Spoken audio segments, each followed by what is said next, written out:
Holy smokes, we're live. Let's get some pictures down. Get rid of Lucy.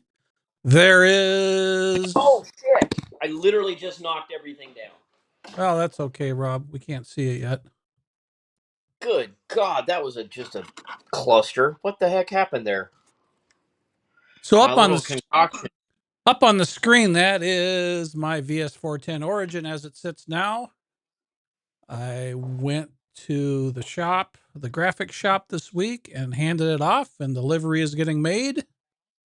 So hopefully, I don't know, Rob. Are you say something? I'm gonna see if your meter's up. Oh, yep, there you go. You're there. You're something? there. Mike Hogan is here. Hello, Mike, my friend Mike. We went crawling last week. Well, this will be the Rob show tonight. What? Rob I'm not show. prepared. So yeah, I actually went crawling last weekend for the first time in several months. Dino invited me, and then I put out a invite to a bunch of other guys that we normally go crawling with, and so we had Mike, of course, and then we had Lauren from 2 hours away, and we had Jake, who was actually 2 hours. Yeah, Lauren drove 2 hours. Wow. He lives out in the sticks, so it's one of those deals where it's like if he wants to interact with people, he's kind of has to drive. I mean, he does host stuff at his place once in a while, and we drive up there, but for the most part, he's the one that kind of lives out of the way, so he's the one that has to travel more so than anybody else, you know. And then we had Dino. That says a lot about your character that somebody's willing to drive 2 hours to play with toy trucks with you. Well, it's kind of our prime spot that's actually local. Whoa. It's a state park, and it's pretty decent. It's one of those things where if we lost that park, like if they all of a sudden didn't like us there, I don't know if I'd stick with the hobby because I don't know where else we'd go that's like that. It'd probably have to be a much longer trip. Have y'all ever gotten any grief for being in a state park? Yes. And up until so this state park is on the border with Wisconsin. And there is a park right across the river that's a Wisconsin state park and almost, like a mirror image almost, exactly right across the river. The river is the state line. And they weren't friendly to us up until recently. I guess they didn't really care for us too much, but I guess guys have been going there again. I haven't been over there. It doesn't sound like it has the same type of terrain as we do at this park. So this park is still probably the better location for what we normally do, Yeah. But anyways, but I guess we had some complaints this year at the place we normally go. Mike had reported on that, basically some newer people probably not in tune with the way we operate there is just to be as low key as possible and try to be invisible. And they might have been doing some high speed stuff in the parking lot with basher type rigs and stuff. Okay. And I don't know if people understand the dynamic of state parks, but they don't have to let us in there. In some parks, they don't want us in at all. Hello, Mark. And so, like I said, we try to be friendly with everybody, meaning the park rangers and stuff like that and the staff, and just try to keep a good relationship with them. But then all it takes is one knucklehead to make a mess out of it. So we try to make some posts on the local groups and kind of clue people into what's going on, and then also try to talk to people because thing with parks also, they don't want garbage and they don't want thing that distracts other people or gets in the way of other people, because this park has climbing walls, natural climbing walls. So we have people that are rock climbing there. We have families with kids and dogs and all that stuff, and RCs can be a nuisance for pets and stuff. So so the biggest thing is to be low key, kind of out of the way, and don't leave any garbage, for the most part, and we try to talk to anybody that comes up and talk to us, little kids, and try to be friendly to them. And, and my little joke with the parents is remember to hug your kids. Otherwise they'll end up like this.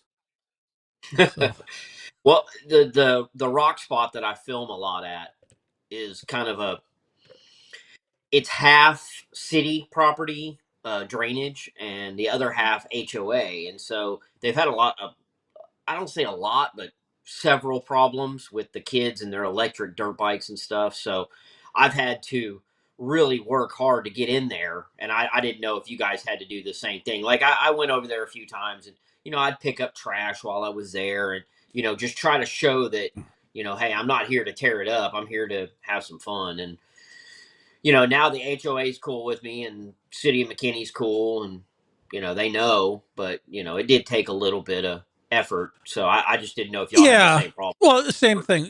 We got to be ambassadors for our sport if we want to keep our places that we play on. Unless you got private property, you need to be aware of your surroundings and who else uses it. And if it's not your property, you got to be cordial and clean. And even if Yeah. it isn't your mess, if you see something, pick it up. Just help the cause. And it's a Well, good. and the other thing that I've noticed is guys get around other guys and they kind of forget sometimes that hey, we're out in public, and that's one of the things that they did stress to me is hey Right. man, you know, Well, watch the words.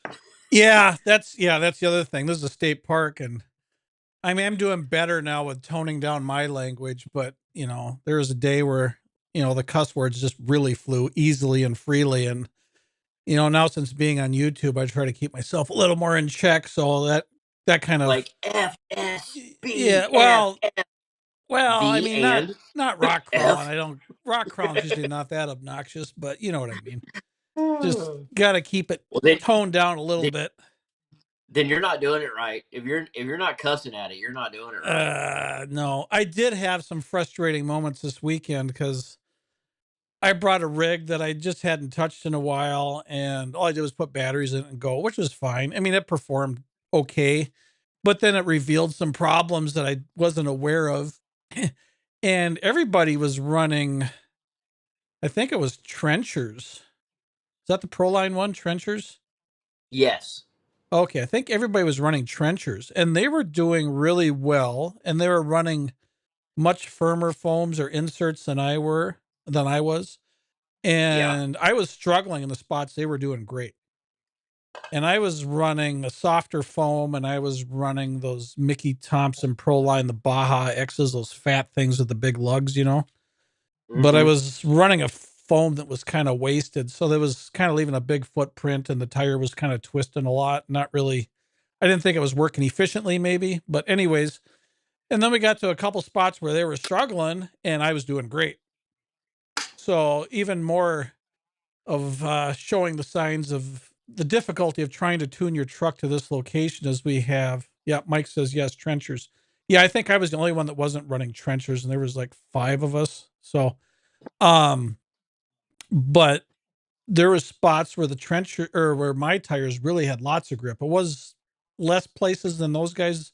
The trenchers definitely did better overall, but that's the other thing. I get a little when people ask me what tires do you use. It's like, oh man, that's such a hornet's nest. I mean, it all depends on where you drive. Because I mean, like I found out last weekend, it's like, you know, 2 different tires. One tire did well in one spot, one tire did well in the other spot. Yeah. Oh, here's a Well, good and hold on a sec. Here's a good point. Uh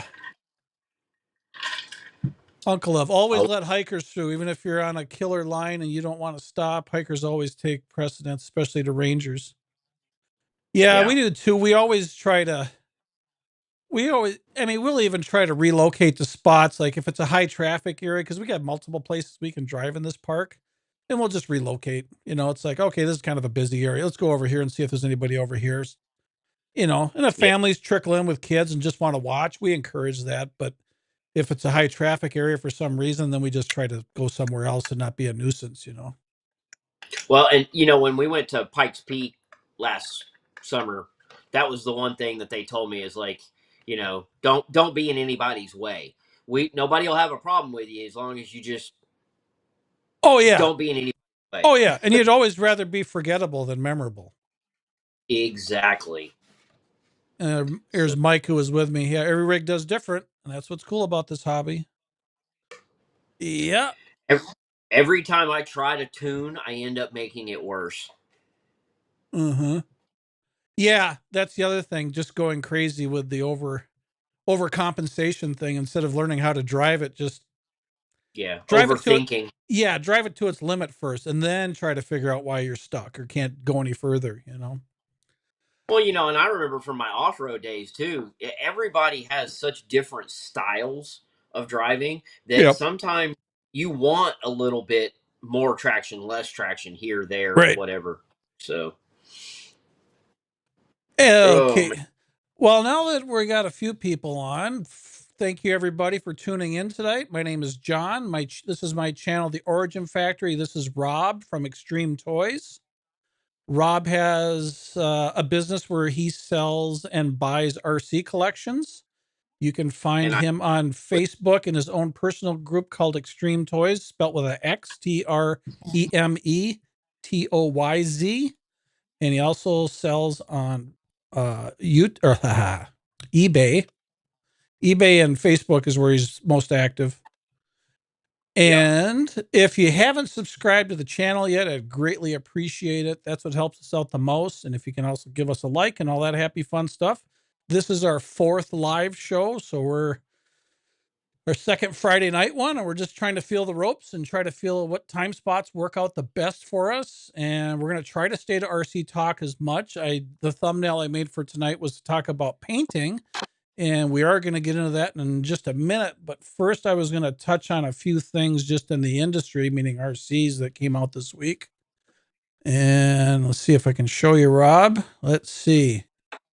So one we were talking about earlier today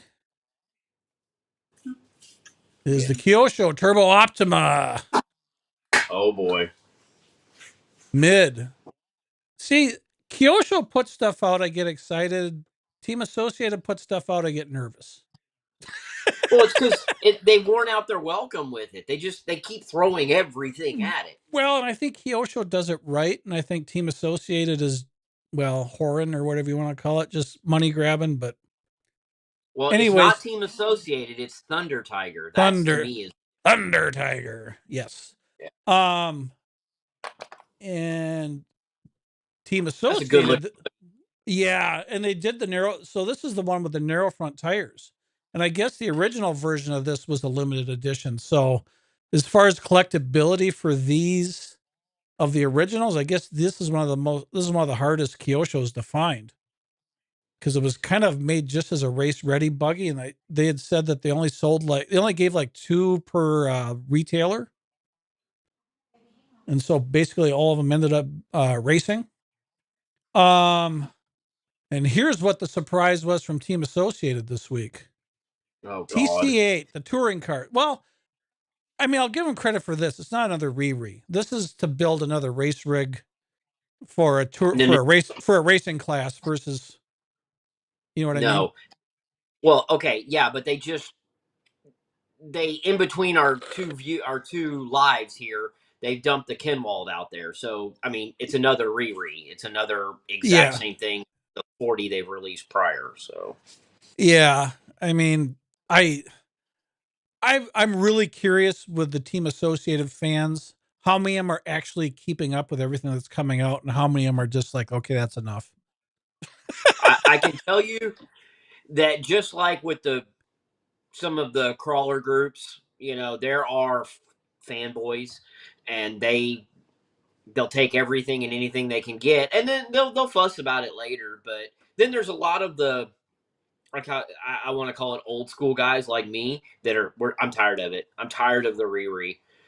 One or two was cool, but now it's gotten ridiculous. So I am surprised with the TC8. I kind of thought that Team Associated was kind of out of the touring car thing. They haven't been as competitive as some of the other brands recently. But it's nice to see them back. I think it's Yeah. cool, and I like the idea of the spec. So Uh-huh. Oh yeah. So I had come up with a topic for tonight about painting RCs because that is one question I get hit with a lot, and just not always the same questions, but a lot of questions in general about painting. And since Rob does a lot of painting and he still does some painting for hire, I primarily just paint my own stuff, but I've been painting a long time in many ways. I used to paint real cars, custom paint and that kind of stuff, and motorcycles. But my RC paint jobs are more simple than that. But anyways, what I was getting at was I get hit with a lot of questions about that stuff. And since Rob's quite active and knowledgeable about paint, I thought we would talk about that. And if you guys have any questions about painting, especially polycarbonate, well, anything in painting in general, because between us, we probably have the answer on some level as far as automotive and RC paints. But, for me, the most important thing is surface prep, meaning what you're going to be painting. First thing you have to do is clean that thing, and my technique is hot soapy water in a laundry tub with Dawn dish soap. Not a lot of soap, just enough to get some suds, and then rinse it really good. And then I blot it dry, and then I let it air dry for a while. And I may use a hair dryer to force dry it just to make sure all the water droplets. What do you do, Rob, for your cleaning routine? Well, so up until two bodies ago, I would wash them out with, or wipe them out with isopropyl alcohol, and then I would spread my liquid mask in. Normally, the liquid Okay. mask would really soak up anything. Right, because it's water based. Right. Yeah. But two bodies ago, um, I say this because I had a notable problem. I got a couple bad batches of liquid mask, so I had to use Tamiya masking tape, and it's been a long time since I've messed around with masking tape. So I did wash it, scrubbed it with a blue Scotch Brite. um, Scotch Brite. There we go. Thank you. A blue Scotch Brite, dish soap, hot water, rinse it out again, dry it. I normally let mine dry overnight and Sure. start on it the next day. But I did use the Tamiya tape, and I had Well, forgotten a lot of the little hold tricks back using on the tape. tape for now, because we got that's a whole other can of worms. Man, So yeah, so I I'd do forgotten some of the things. yeah, so I do the soap and water, and I've been doing that forever. And the reason I do that is these things are produced in molds, and sometimes these molds will have an oily film on it just to make sure that it release. It's called mold release, and that's to make Mhm. sure that the body doesn't stick to the mold after it's formed, or help them peel it off, because basically it's a vacuum formed with heat. They'll heat it up and they'll vacuum suck the plastic, the polycarbonate against the shape, and let it set for maybe a second or two and pull it off, and that's it. So sometimes there's a light oil on the inside, and oil can create a situation. In painting we call it fisheye. And what fisheye is if you spray paint and you see just like a perfect circle that repels the paint, and you put another coat on and it keeps repelling the paint, and you have that Mhm. circle that won't go away, that's called a fisheye. So if you ever hear anybody say, asking you, are you having a problem with fish eyeing, or is that what you're doing? That's what fish eyeing refers to. You have anything to add to that, Rob? No, and I can tell people the only way to fix that is a Q-tip. After the body is dry, let that coat dry fully, and take a Q-tip and just dot Yeah. it. Yeah. You can And never put enough paint on it to make it go away. You'll create a nasty run and make a bigger mess. And yeah, that's the the best other, thing as soon as you see it is to stop. and that's the thing that a lot of people have to learn with painting is once you start having problems, stop adding paint, walk away from it, and come back a day later. Once you Yep. start having problems and keep adding paint, you're just going to create such a mess that you're never going to recover from, unfortunately. Well, Um, and a lot of people, and I'm guilty of it too. You get into that mode, and you just keep pushing forward, right, and right. and and painting is one of those things that all your really good painters will tell you. you shouldn't be able to knock a body out in an hour. It's just not going to happen. Yeah, And well, it, single color maybe. and it's going to look like that. I mean, it's going to look like you spent an hour on it. Whereas if you take a little bit of time Right. over a couple, it makes a big Yeah, difference. And the other thing is too, I was gonna say I the usually probably have at least 3 hours into a two color paint job yeah. between the time I wash it out and by the time I'm putting my last coat where it's just gonna sit for the night. I'll probably have at least 3 hours. And so that's another thing when you're painting, multitask and do something else so you're not sitting there putting the paint on continuously and causing more problems. Because, like we said, once you start applying the paint too quickly, too heavily, to whatever, it's just too much. You have more problems. So I will have another project going. I'll put my coat on and then I'll walk away and then I'll do something else and I'll kind of watch the time. But, anyways, that's kind of the next part. So, yeah, so washing it is important to make sure you don't have adhesion problems and fish eye and stuff like that. Rob had mentioned using Scotch Brite, and that can help with adhesion. Blue. I use red. Green is green is a less aggressive one. Also, I think green is so the colors of Scotch Brite is the color of, or the color of it is the amount of grit or the grit number kind of, but I don't think they rate it by grit. I think they just rate it by their own color system. But green is one of the less aggressive ones. I think blue is dead in the middle. Okay, so it's green, blue, burgundy, or maroon or whatever. Yeah. And I always do mine. I don't know about you, but I always do mine wet. I'll wet it, and I just make sure not to do the windows. Just that way you don't get any swirling in the I windows. have so see, and here's another difference between me and Rob, which is good for us to keep a white or a vast knowledge on it. Is I tend to use all solvent based paints, and Rob uses waterborne. Yep. And so solvent based paints are like most of the aerosol cans. I tend to use Tamiya PS colors, but you can also use the TS colors, which are not designed for polycarbonate. And we'll get into that too in a little bit. And so, Rob, what brand are you using for your paints mostly? So a lot of Oh, my yeah. Mark's crazy color. mentioning gray. Yeah. Sorry. Oh, um, a lot of my crazy colors are going to be your Parma based paints. I have found, and some of you guys can try it yourselves, especially with an airbrush. Um, the t-shirt paints you can get. So you want a paint that doesn't dry But hard. You want it to have. those are acrylics, right? Yes. Okay. Yeah, but you want it, but you got to the t-shirt, the stuff that's designed for t-shirt, it has an additive in it that keeps it flexible, but it also promotes adhesion. So not to get too like crazy, but there's a couple of them at the Hobby Lobby a couple brands that I can get away with using that are less expensive than the $4 and $5 a Right. bottle stuff. So, getting back to waterborne versus solvent based.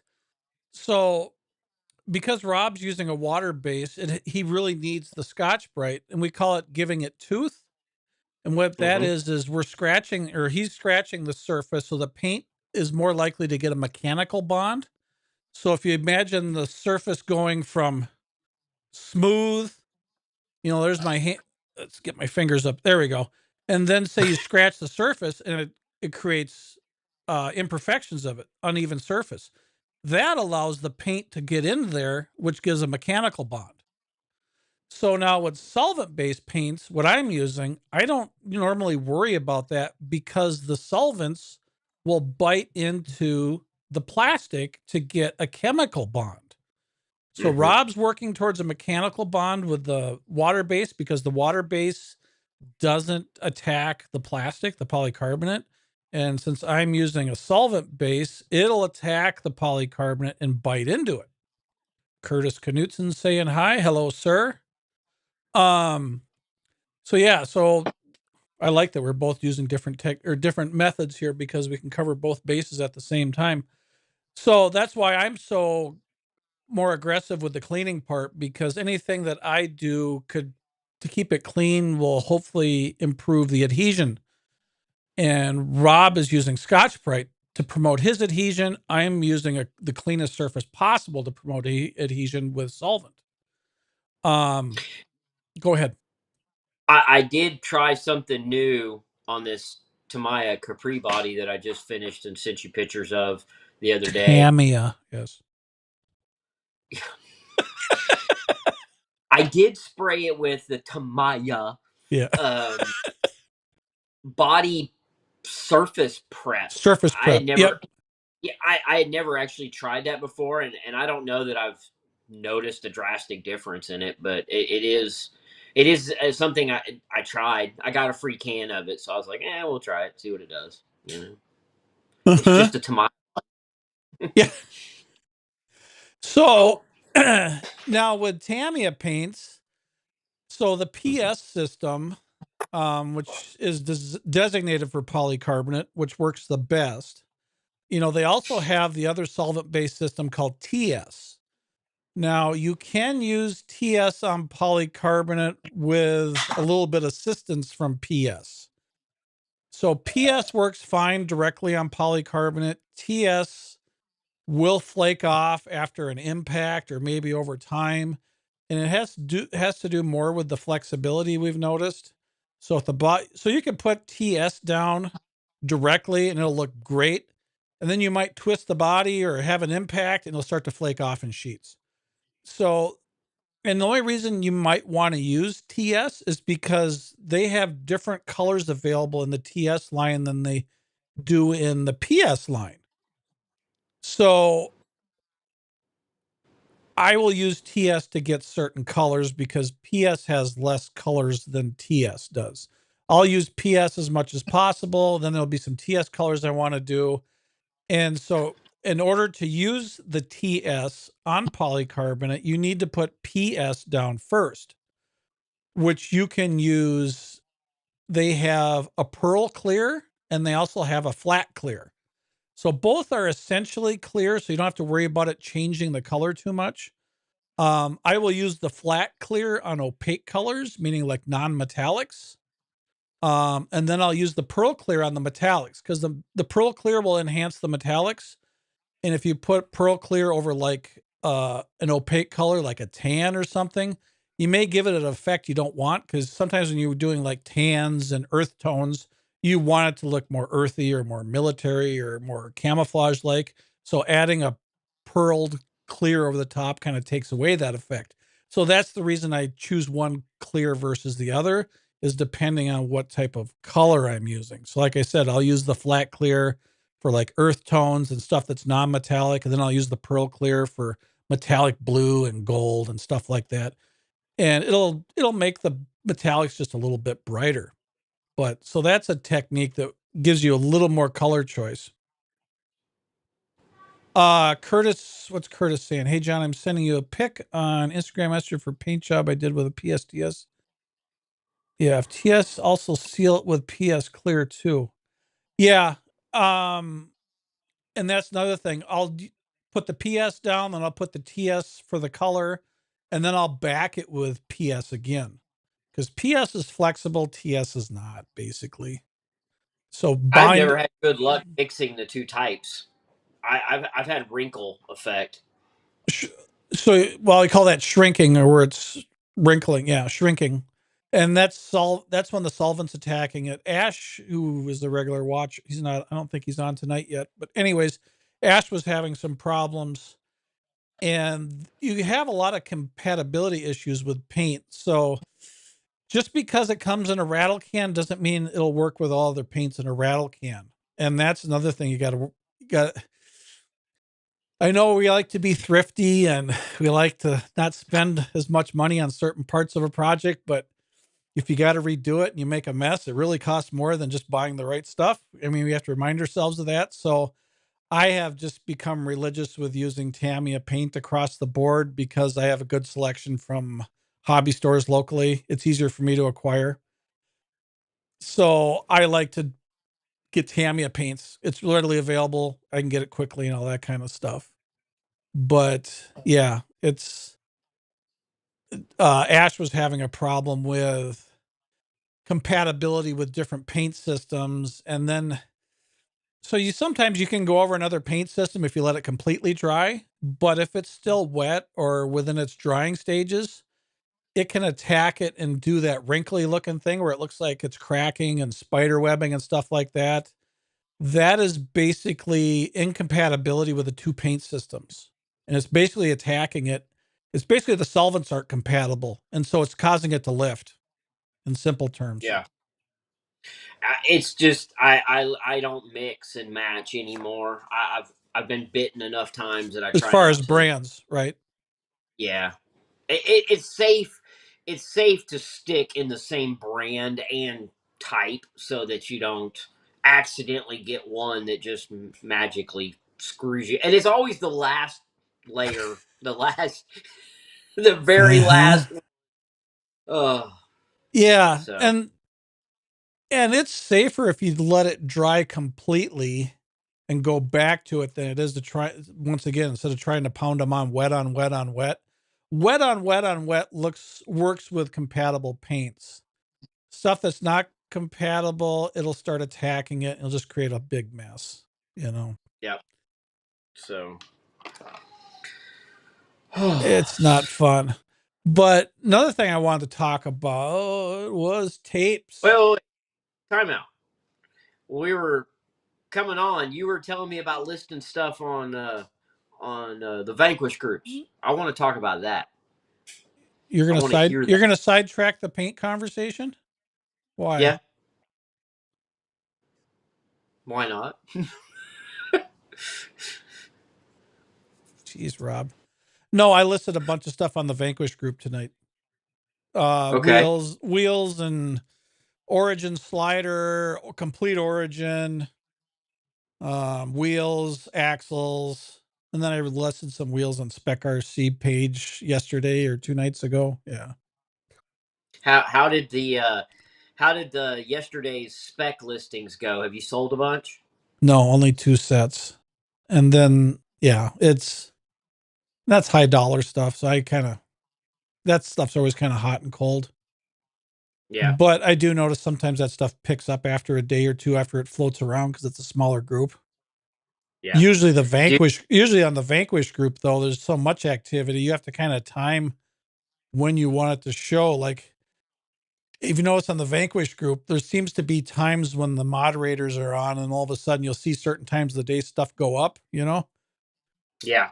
And so I wanted to make sure stuff went up tonight because it seems like Friday nights usually do kind of good sometimes.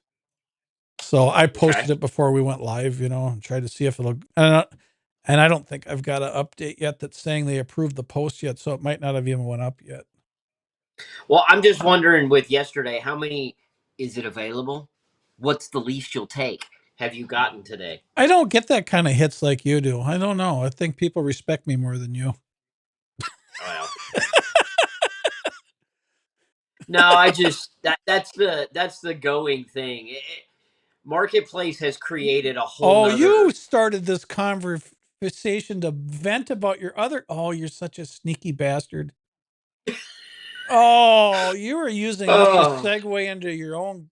Don't turn this into a bitch fest yet. Let's get back to okay. paint. Okay. I'm sorry. I just Anyways, didn't want to bore everybody with all the paint crap. well, we only got that much more to cover on that. So anyways, another thing I Look, wanted to bring up is, my wife loves me. You know what well, this is? how's your ADD doing, I'm Captain Side? excited. She got me a treat, okay? I'm like a kid. I get a treat. I'm happy. Go ahead. Sorry. So now back to painting. So as far as doing multiple colors, you got various ways to do that. You can do a cut mask, which will give you shapes that you design in the mask. Like if you want to do flames or you want to replicate like sponsorship and Jeremy's on. Jeremy, you finally made it. Um, and you can use like Cricut, or is that what's called, Cricut or Circuit? Cricut. Yeah. Cricket. Yeah. So, you can use Cricut to make, something, It's anything with a actually plot. cry cut, but yes. Right. a plotter style cutting so you can make a mask for the inside of the paint, um, to do specific designs or logos and that kind of stuff. And that works really good.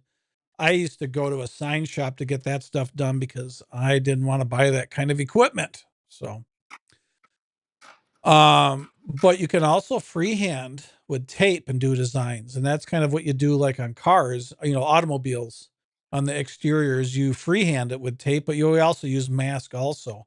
What do you do, Rob, for your designs? Because Rob does more difficult designs than I do. I usually do just some simple two tones and stuff like that and some basic colors, but Rob will do more detailed graphics and stuff. Why don't you explain a little bit how you mask it off?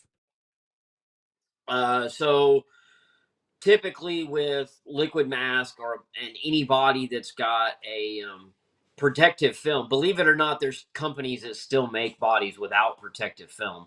But if they have protective film and I'm using liquid mask, I draw my graphics on and I start kind of laying out my colors. I'm sure a lot of y'all know you got to do your darkest colors first so that your lightest colors are bright. Um, and then I get out an X-Acto and I start cutting. I start trimming. Now, John, I don't know if I ever told you, but I actually invented something. Ah, so I don't know if you can see this. Can you tell Move what it. that is? You told me about this once. Yeah. Move it over more. So It wasn't in frame hardly at all. It was off to the side. There you go. Pull it back a little bit, a little too close. There you go.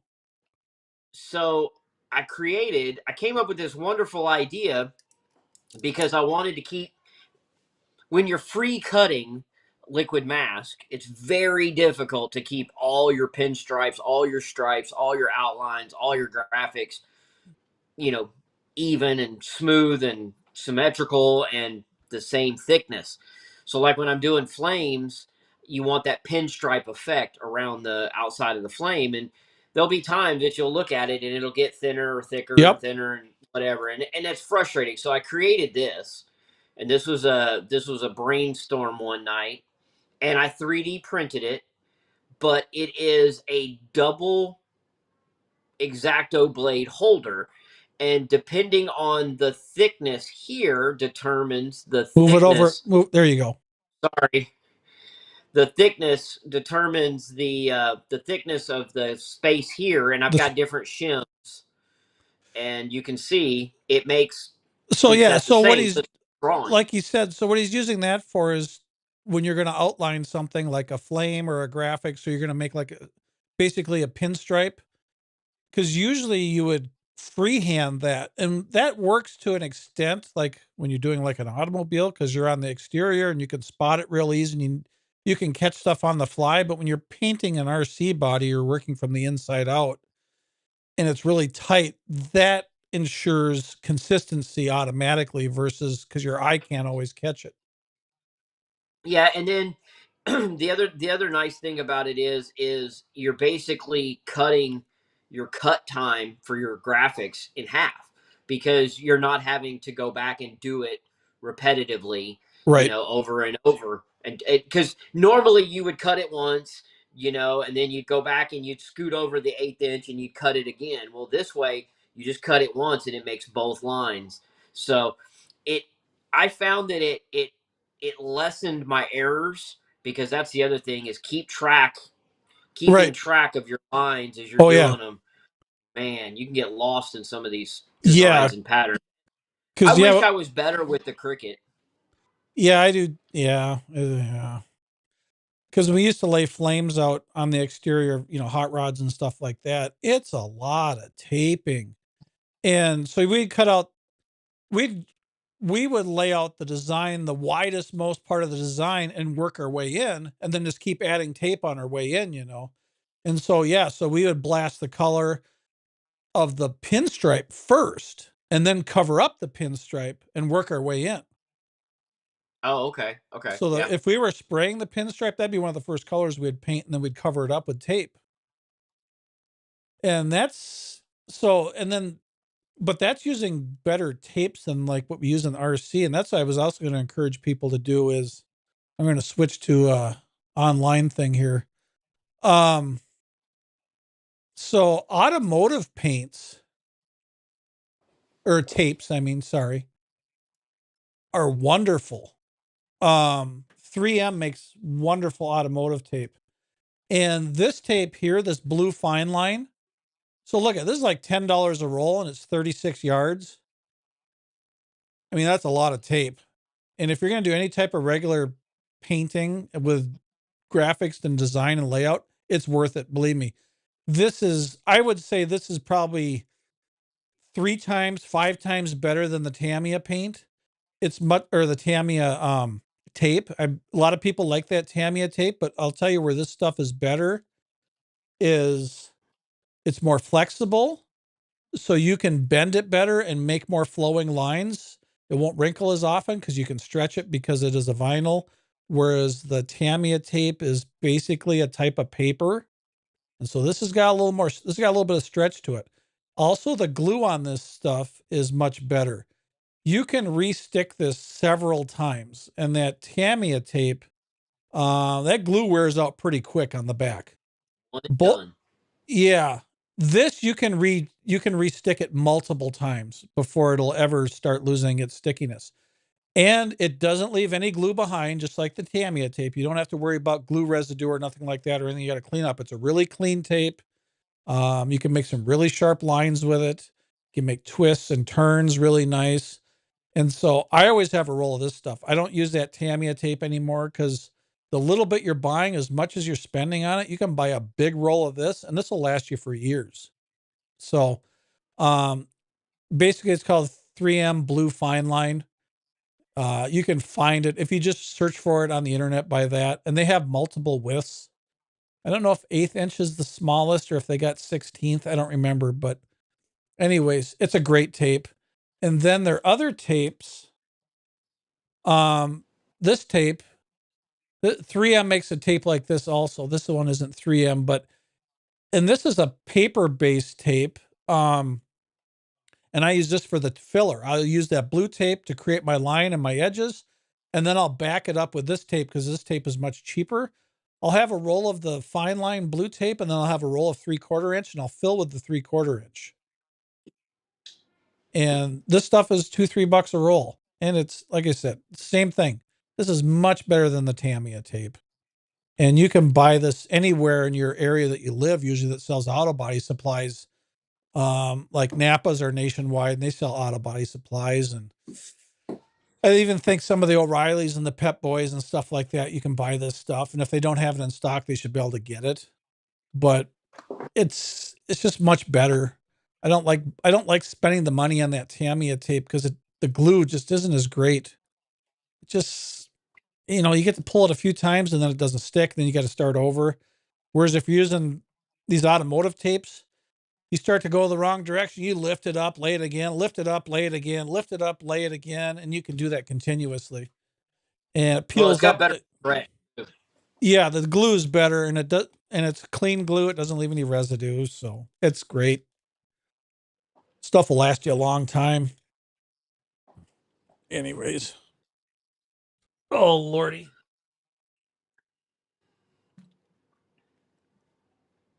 We're getting old. I'm old and you're friends to old. Yeah. Okay. Old guys creaking and squeaking. Oh, Yeah. It's pretty bad when you're laying in bed and your wife goes, "What was that? Is somebody in the house?" And I was like, "No, that was just my leg bending." that's my knee popping. Yeah. Oh, you don't have the neck that pops yet, do you? I can hear Not little. anymore. Oh, that's right. You got fused. Ugh, old guy stuff.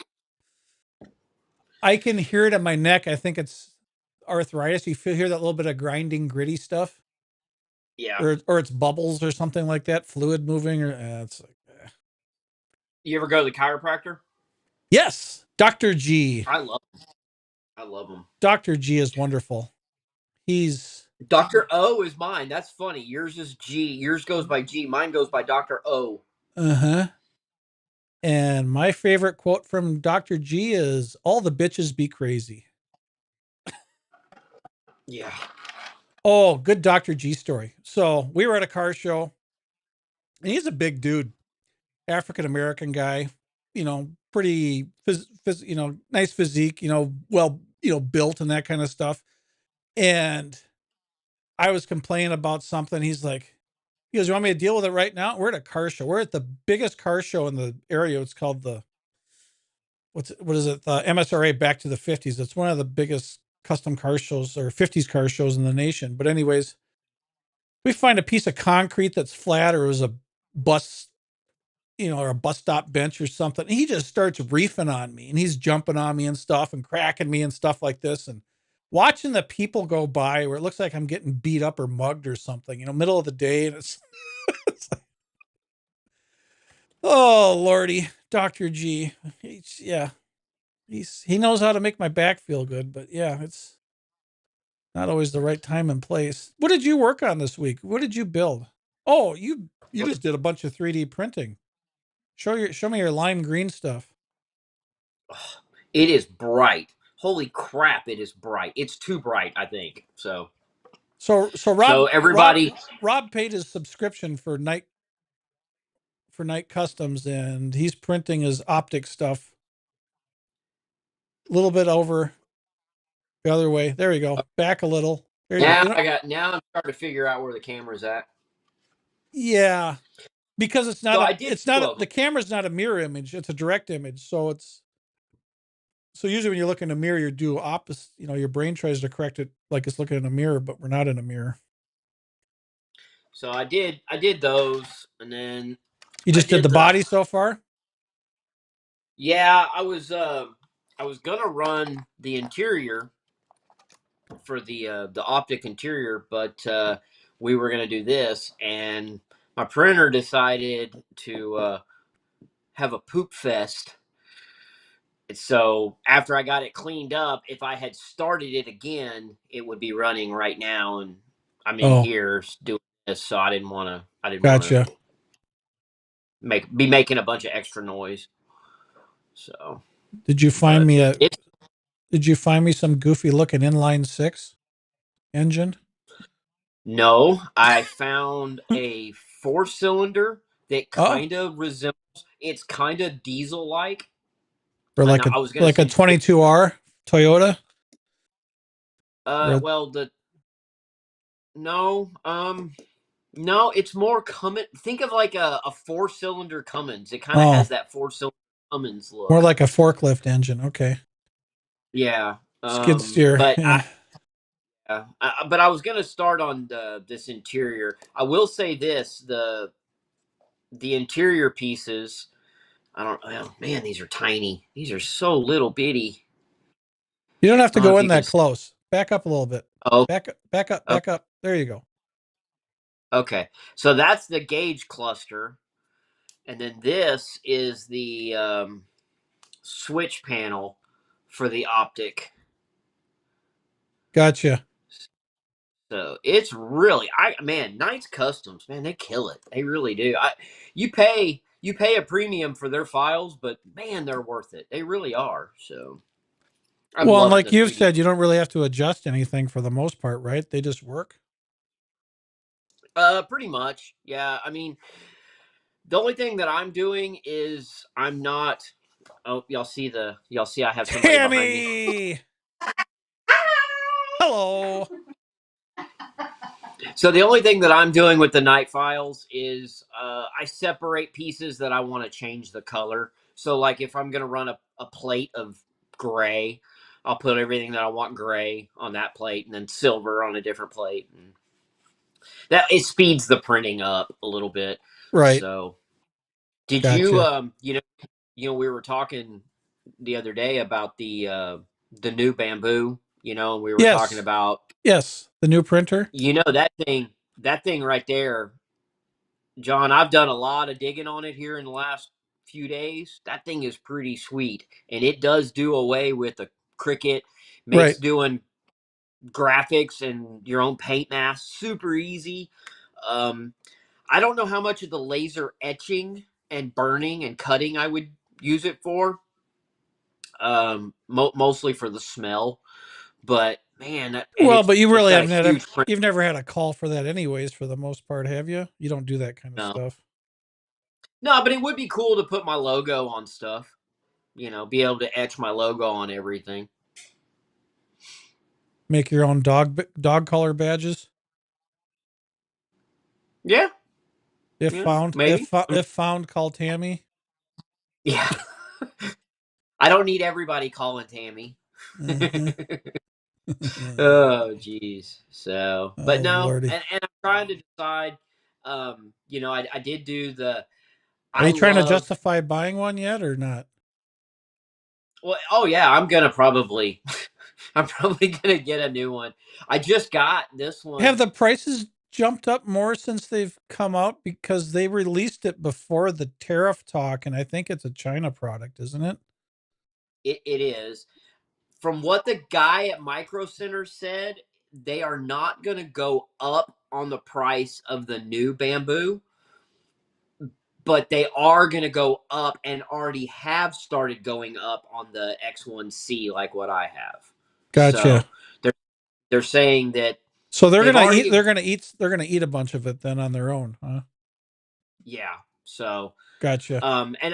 and who's to say how many of them are already here, and maybe that's why is they're Right. They going to burn could out. start to release them with what's available and then ride it out and see if it's needs to be. Because I've seen that from some other companies talking about also that because there's so much changing day to day, they didn't really want to respond directly to it until that product was ready to be released and see if what was in place at that time. And it's kind of hard to figure out what's going to happen right now in some regards. Well, I know my local Micro Center's got, I think, 10 of them in Oh, stock. okay. Is what he said. So Do you remember what the retail on it was? Was it 22.99 and then almost three I want to grand say for with the lasers and everything, it's like 3 grand. Yeah, right, but the one without the laser and the plotter was like $700-800 less, wasn't it? Like 2200 yeah, or it's like 22. Yeah, okay. and I can tell you the And get this, little. the $3,000 one only includes the 40 watt. And if you want the Yep, 100 watt, that's another, was yep. it $400 on top of that? I think it hmm ends up being like And 3600 dollars with the 100 watt laser. yeah, yeah, and but here's the other side of this. If it makes anybody feel better, Bamboo has started doing some things that are kind of messing with the printer farm guys because I think I get the feeling that Bamboo wants it to. They're not a huge fan of the printer farms. It's like kind of has taken the fun out of it. I don't know. It's weird. I heard a bunch of them were complaining, about the way the software and some of the other stuff. It kind of doesn't work in their printer farms, and so they weren't going to be buying and doing them. They're going to just stick with the X1Cs. So, but Hmm. I don't know. It's kind of cool. It's got a lot of really good features, and one of the things that I mentioned when I was at Micro Center talking to him about it is, I've got it. My wife has a Cricut, and I've never learned to use it. I don't know how to use it, and he said that the new Bamboo with the 2D plotter stuff is just as simple to use and get accustomed to as the files. So that's Yeah, to me that what I don't like kind of about it nice. is you don't have like a continuous feed of vinyl. You have to lay it down on the plate, and it's like I don't Well, care and for. I wish it was more yeah, like and you have to change plates. yeah. So when you're 3D printing, you have a build plate, and depending on the pattern of your build plate, like if you've got any of the carbon fiber or the Prismics, but then if you want to cut like laser cut, you have to put a cutting plate in, and Yes. then if you want to use the plotter, you have to. So it's not a 1 2 3 Right. quick change. It takes a little bit of fiddling, to get it to go in between the different processes, but. Yeah, what I saw too is it looks like you can't get the plotter alone. You have to get it with the laser. So if you wanted to just do the cutting with the plotter, cutting vinyl and stuff like that, you have to buy the laser too. So you couldn't, because that would be I'm sure a very cheap attachment compared to the laser, where it's like, man, if I could just buy the plotter for $400 or $40 or something like that to cut. But it sounds like that's Yeah. only sold as a kit right now, which is part of the kit that includes the laser. Well, and I don't know too. Like, I don't think you get the air filtration thing with No, the that's laser separate either. also. No, that's Yeah, I think 300, that's $400 another thing. also. Yeah. Yeah, Oh yeah. You can be into this thing 4 grand with all the options easily. yeah, and I mean that's a lot of money, and I understand that for the average hobbyist, Oh yeah. It's that's a hard to lot of justify. money. That's really hard to justify Is for something that's just to use it, half a dozen times a year, a well, dozen times, whatever. I don't know. I can tell you, 3D printing is almost as addictive as playing with RC cars. I mean, it really is. I'm not It's man, addicted to I playing always RC cars. I'm addicted to working on them. well. I don't drive them. I put them on a shelf. Now you drive a couple. Yeah. I don't drive nearly as much. Yeah. Yeah. Are you gonna Are you gonna get the new LMT? No, dude, that's like asking me to buy another Vanquish. I've got so many monster trucks. I just can't justify buying another monster truck. Yeah, I got too many monster trucks. Yeah. I would Well, if I I if I mean, was a hardcore driver racing, I'd probably buy a current one just to have a fresh truck, but I don't even yeah. drive the ones I have. I got down that rabbit hole earlier today. Man, that thing's pretty cool. I would buy another Mojave before I'd buy a monster truck just because of how much more capable the Mojave is. And I just know the limitations of the monster truck. It looks cool as a monster truck, but when I'm driving, I'm not really driving for what it looks like. I'm driving for the way I want to drive. Oh, So okay. I I see what you're like saying. I like Yeah. how universal the Arma Mojave is because it's four-wheel independent suspension, it's four-wheel drive, and it's a little ground missile. You can either put 6S in it or 3S and either go super crazy fast or fun fast, and can jump Hmm. and do all sorts of stuff. Whereas the monster truck, it's got a lot of limitations with the solid axles and the way it behaves and stuff. And I mean, it's fine for doing monster truck type stuff. I mean, I like my monster trucks, but to buy another solid axle monster truck with all the ones I have, it's like, just, Yeah, this is one you could actually run. I have three that are drivers, three or four. I've got two LMTs and then I got a Warpath, which is my race truck. That one gets beat on. And then I got the new LMT, the TLR LMT, the carbon fiber one. That's another one of my race trucks. So I got two race trucks and two bashers. But Okay, well then you need another Vanquish. You need another Origin. oh god, no. Yeah, imagine if Vanquish was putting out VS410s like Team Associate is putting out RC10s and just coming up with new paint schemes or something. You know what I mean?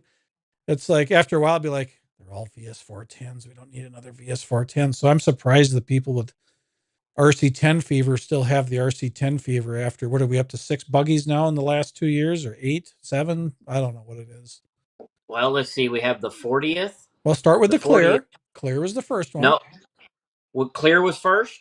Oh yeah, the Clear re came out a year or two before the first anodized one because that's why I bought the Clear one because I was like, man, maybe because I thought they were going to be nice to the collectors and not start devaluing stuff by making replicas of the collector stuff. So I thought this is my only chance to get a new one.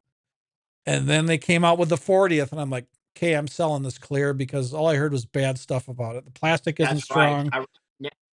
Yeah, I remember. I remember you saying that now. Now, yeah, that's right because you went Yeah. and met the guy and sold it Oh yeah, right I away. sold it to a That's guy right. in a gas station. I just put it up on Marketplace for what I paid for it. And he was like, "Oh yeah." And he was even close by. I think I put it up and like within a day or so I was meeting him at a gas station, paid cash. He's like, "Yeah, I started a little late and they came out with the 40th and I got in on that one, but I missed out on the Clear." And I'm like, "No, you didn't. The Clears are all over the place." Yeah. But I just So remember all okay, the so we guys. I have remember all the guys had to pre-drill holes and stuff like that. Alan, Alan's the one from Australia. Hello, sir. Good oh morning. okay. Yep, morning. Saturday morning. So okay, so we have the clear, the 40th, the green, the the J, the J one. Oh God, I can't think of his name now. Crap. Kenwald.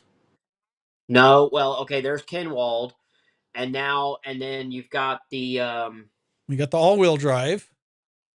the 4-wheel drive, and isn't there a team car? I think there's a team Riri also. No, we're Champions Edition. There's a Champions Edition. So there's 7.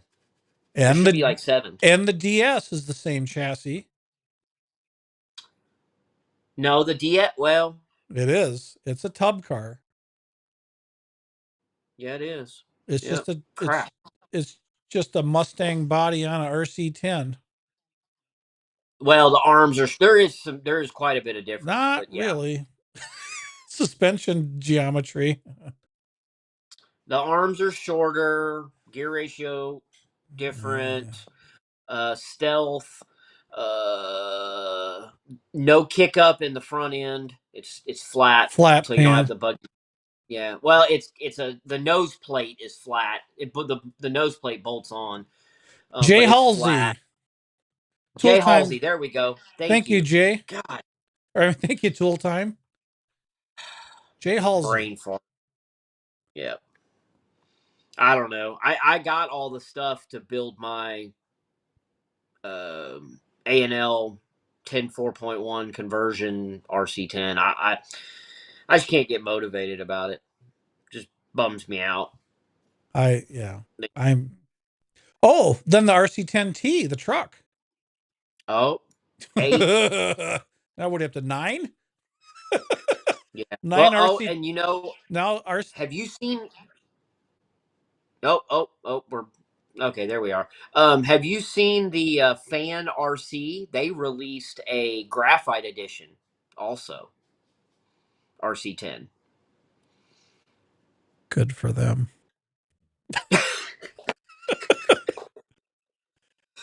Well, Uh, my biggest complaint with the RC10s is, and I've told you many times, is it feels like they come up with a new paint scheme because they really don't have much difference in the rest of the vehicle. It's like, but this car had this, this, and this. Yeah, we can't do all those parts. We'll do some of them, but we won't do all of them. So every one they've come out with is kind of like, it looks more like the one it's supposed to represent. If you can replicate the paint job more so than there's anything different between them, it's kind yeah. of a lot of cars with different box art, unfortunately, is the way I feel about it. Well, and like the Jay Halsey, even the Associated guys will say, well, they got it kind of right.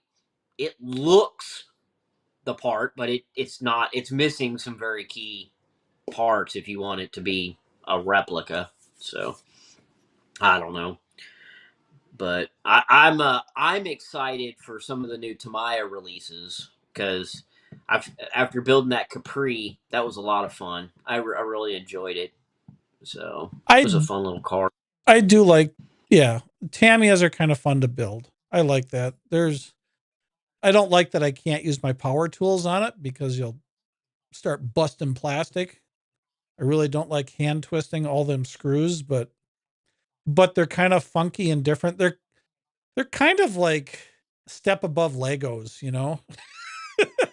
A more functional Lego that's a little differently engineered or a little more engineered or something, because it Yeah. definitely has, the chassis definitely have a toy feel to them, the way everything sandwiches together and stuff. But they always have such nicely detailed bodies. You can always, The body.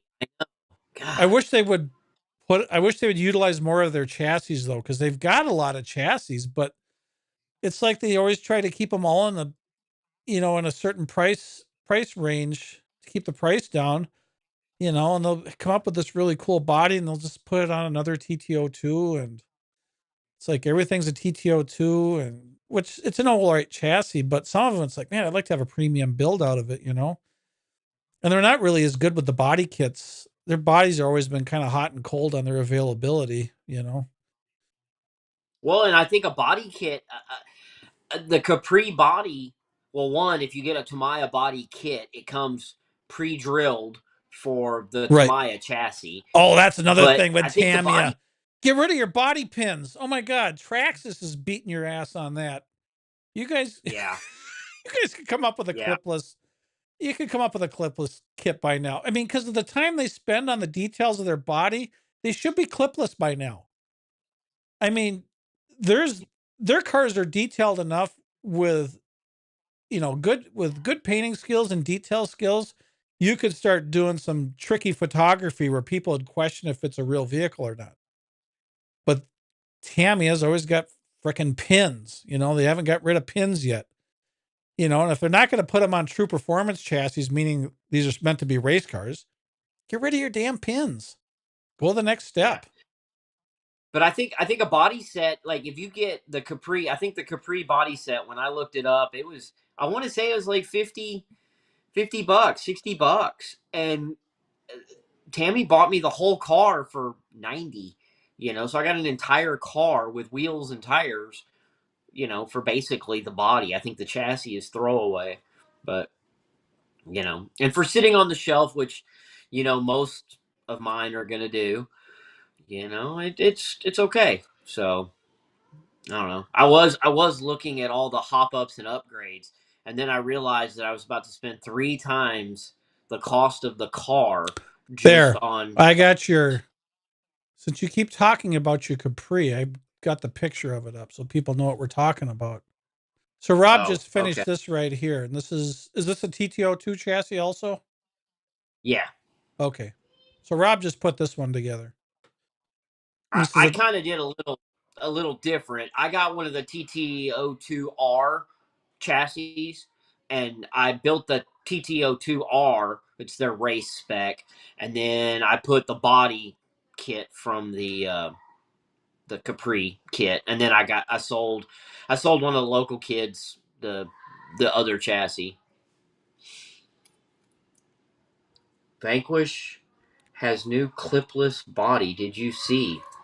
I don't know what you're talking about, Alan. I don't Optics, either. optics. The H10 series is all clipless.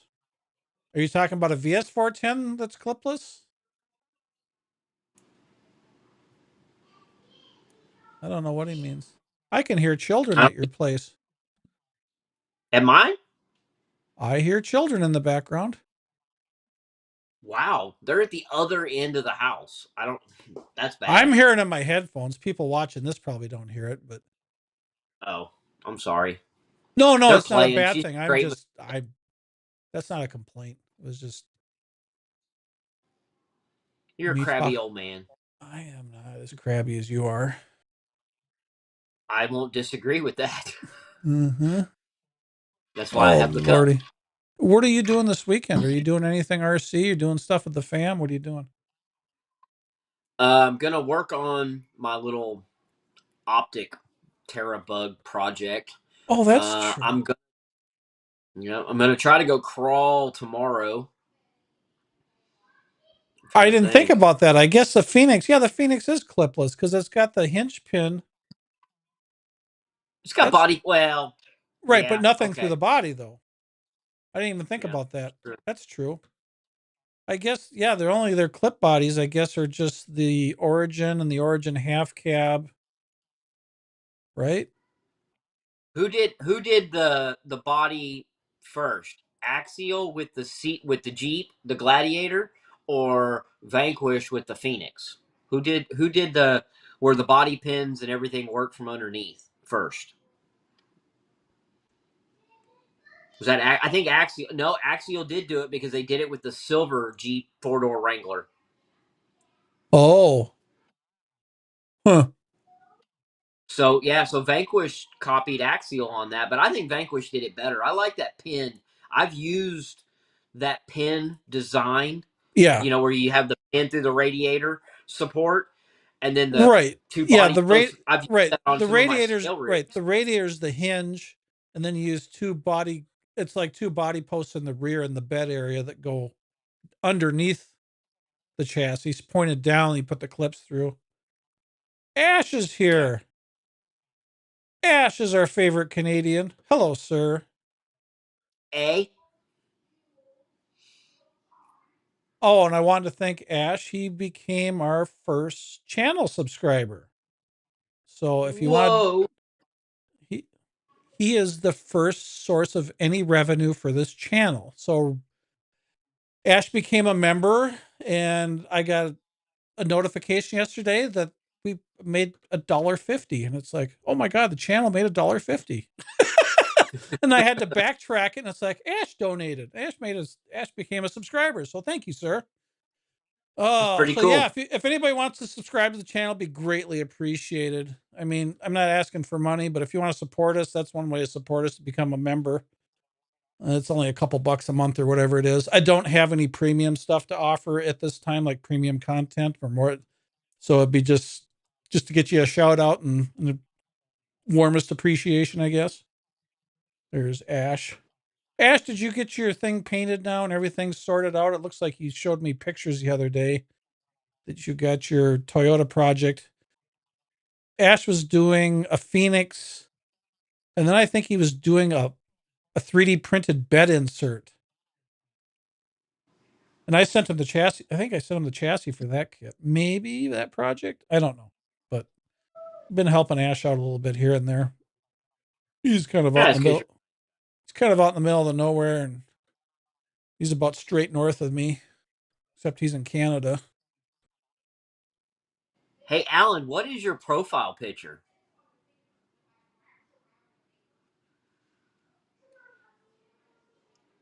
Can you see that, John? What's his profile picture?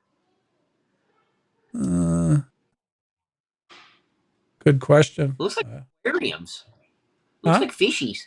It looks like Oh yeah, fish. it It's is cool. aquariums, isn't it? Yeah, it looks like that. Cool. I love fish.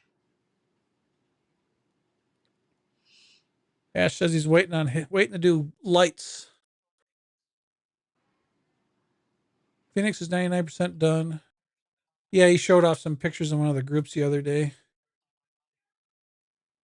Ash, you bought that. Alan says it's his fish room.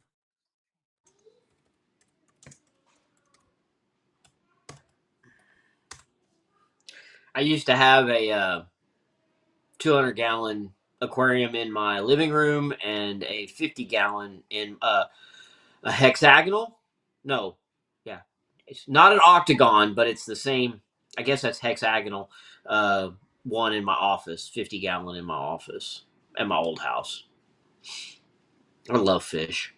Harold Muzi. I use a servo horn on rear on Phoenix. Use holes on fuel cell. I'm not sure what he's referring Oh, to. okay. Use servo horn on the rear. Rear on Phoenix. Use holes on the fuel cell. Yeah, I don't know what he's referring to. Oh, he's using them like levers. He's using them Oh, like levers to hold the bot. That's a slick idea. Okay, I had to think about it for a second. That's a slick idea. Hmm. Hey, has anybody seen Scott? no. I haven't seen him in the comments. He He, was texting me earlier, he must have so pissed I him know off. probably. Well, he owes me lunch, and I said, "Oh, well, if you owe me lunch, I get to decide where. I want to go to Red Lobster." And he's like, "Well, no." So Uh-huh. maybe I did. Oh, since we got people tuning in now, I gotta flash up Don't flash. No flashing. my H10 optic, or H10 calling it optic, H10 origin. So that is where I'm at on my H10 origin now. I showed it earlier in the show, but I got it to the graphic shop this week for the livery. So hopefully I get a livery next week and we'll be able to wrap this project up. But that's where we're at right now. That's Spec RC wheels. Had the cage anodized blue. Vanquish did the panels black. I did the blue rings to match the blue cage and the blue other stuff and whatever. So that's the way my H10 Origin is sitting as of now. So hopefully we'll be able to wrap it up soon. Rob needs to print me an interior and a motor of some sort.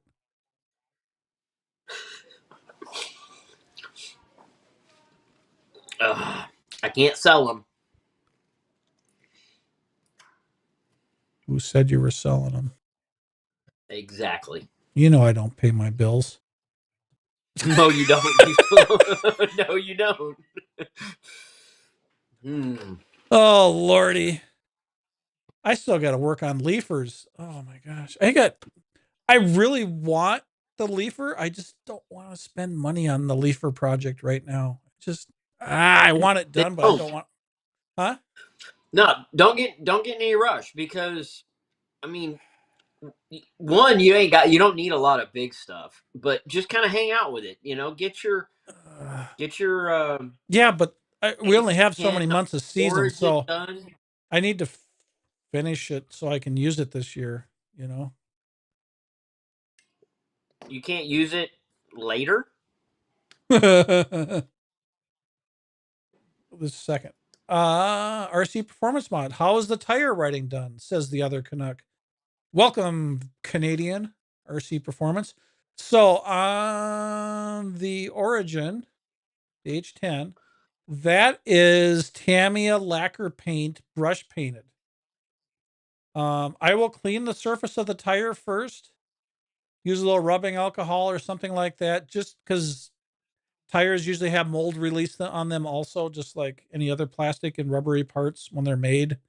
So just to make sure the paint adheres. And because the letters on the tires are raised lines, I basically, outline, I basically just dab the paint in there and let it flow in, and it kind of works its way to the edges. So you don't have to be super precise, but you got to use a small enough brush that it's not going to overload it with too much paint, if that makes sense. So use a really small tip brush. I like lacquer paint. It seems a little more durable than the water-based paints like the acrylics. I have a Yeah. trick. What's I your use tricks? the needle. I use a needle. Oh, like they did that's how they used to do enamel pins and stuff like that. Remember the old I enamel use pins? They would take little Yeah. tiny needles and just.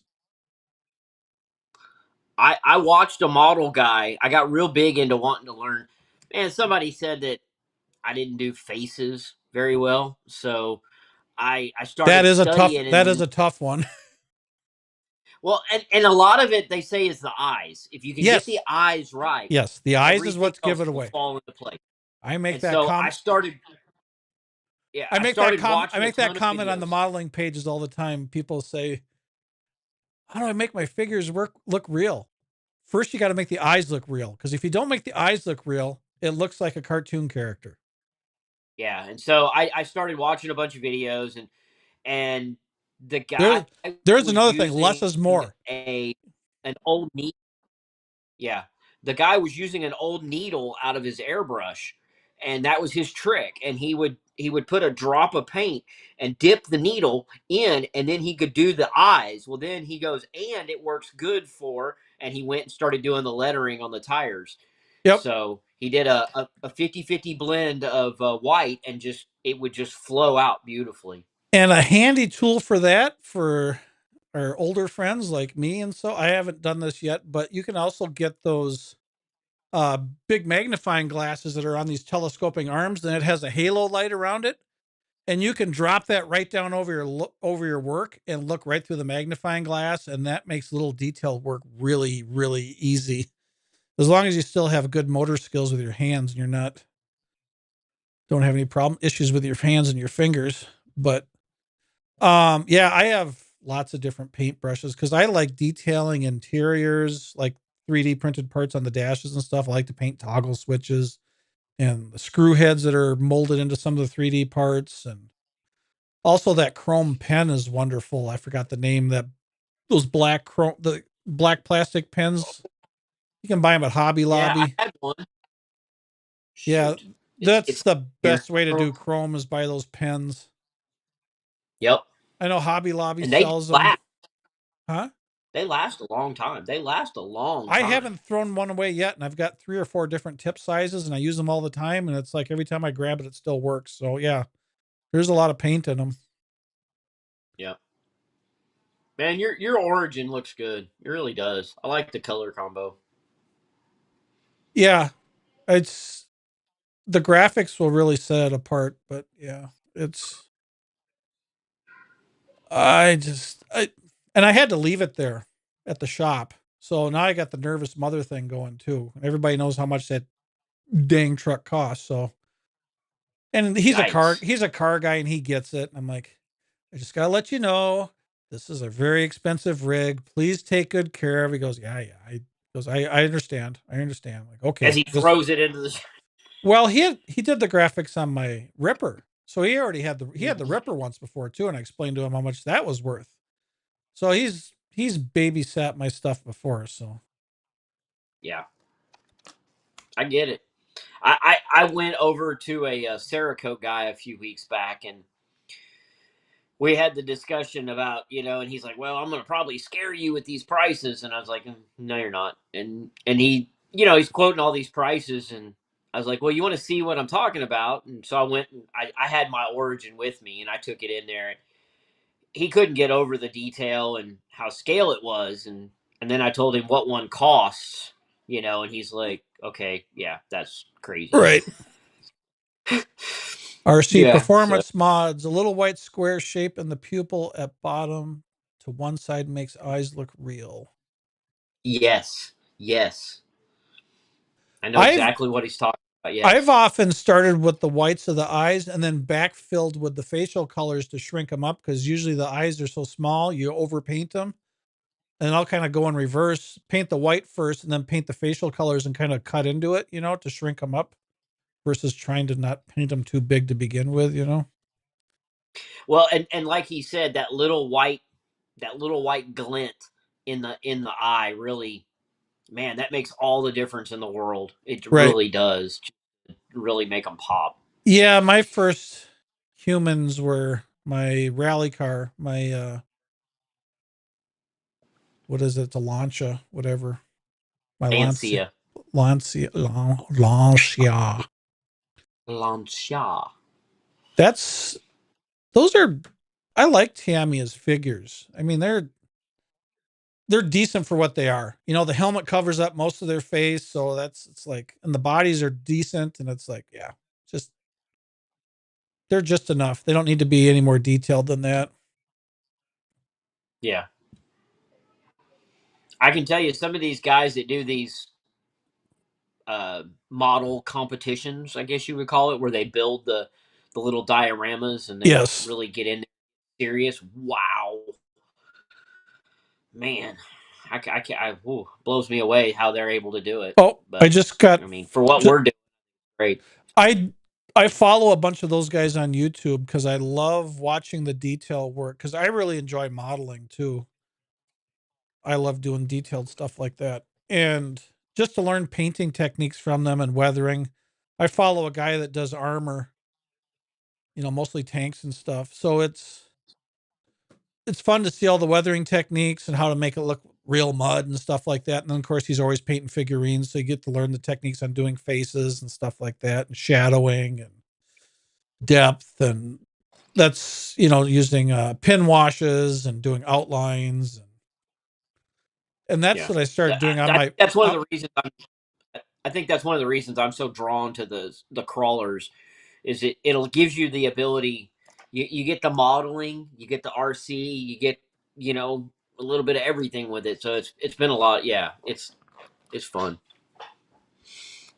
yeah, I started doing that on my Vanquish bodies. I started taking a really fine tip paint pen or whatever and drawing in the doors and the fender edges and all that stuff. And that makes it look so much different. It's just adds a little more depth to it. It doesn't looks makes it look less toy like. And then even a step further than that is just dull coat the exterior. Nothing in real life is that shiny. So if you don't care if it's shiny or Yeah, not, flat coat it or scotch bright it and dull it and just that makes it look even more real, is getting rid of that shine, because most of the time it's a beat up old rig out on the rocks, and what makes it look fake is come it's so shiny and clean, you know. And the little bitty Phillips screws in the taillights. Oh gosh, scale hardware. There's another rabbit hole. Oh my gosh. I mean, I love scale hardware on the wheels, but what a waste if you drive it. It's like, just you're never going to appreciate it. Well, I said that kind of tongue in cheek because the guys from Ampro actually make these dots that you can 3D print that look like a Phillips head screw, so you can put it on your real truck to make Oh, your real truck resemble your RC. oh So geez. that because when you take a picture of your RC, you can see the little screws that kind of give it away. Those are kind Right. of the Oh yeah, all the socket heads. Right. yeah. So it's kind of funny that they made them where you could print them out and stick them on your real car, so your real Well, then car you don't looks have to like buy your. all that scale hardware.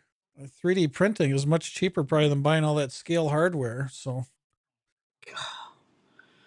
It's so that's nice. that's what we can work on. So for the cages, like on the Optic and the Origin, the H10 Origin, to fill in those screws to blend in with the cage, make screw caps that come out to the thickness of the cage, because cages are always welded.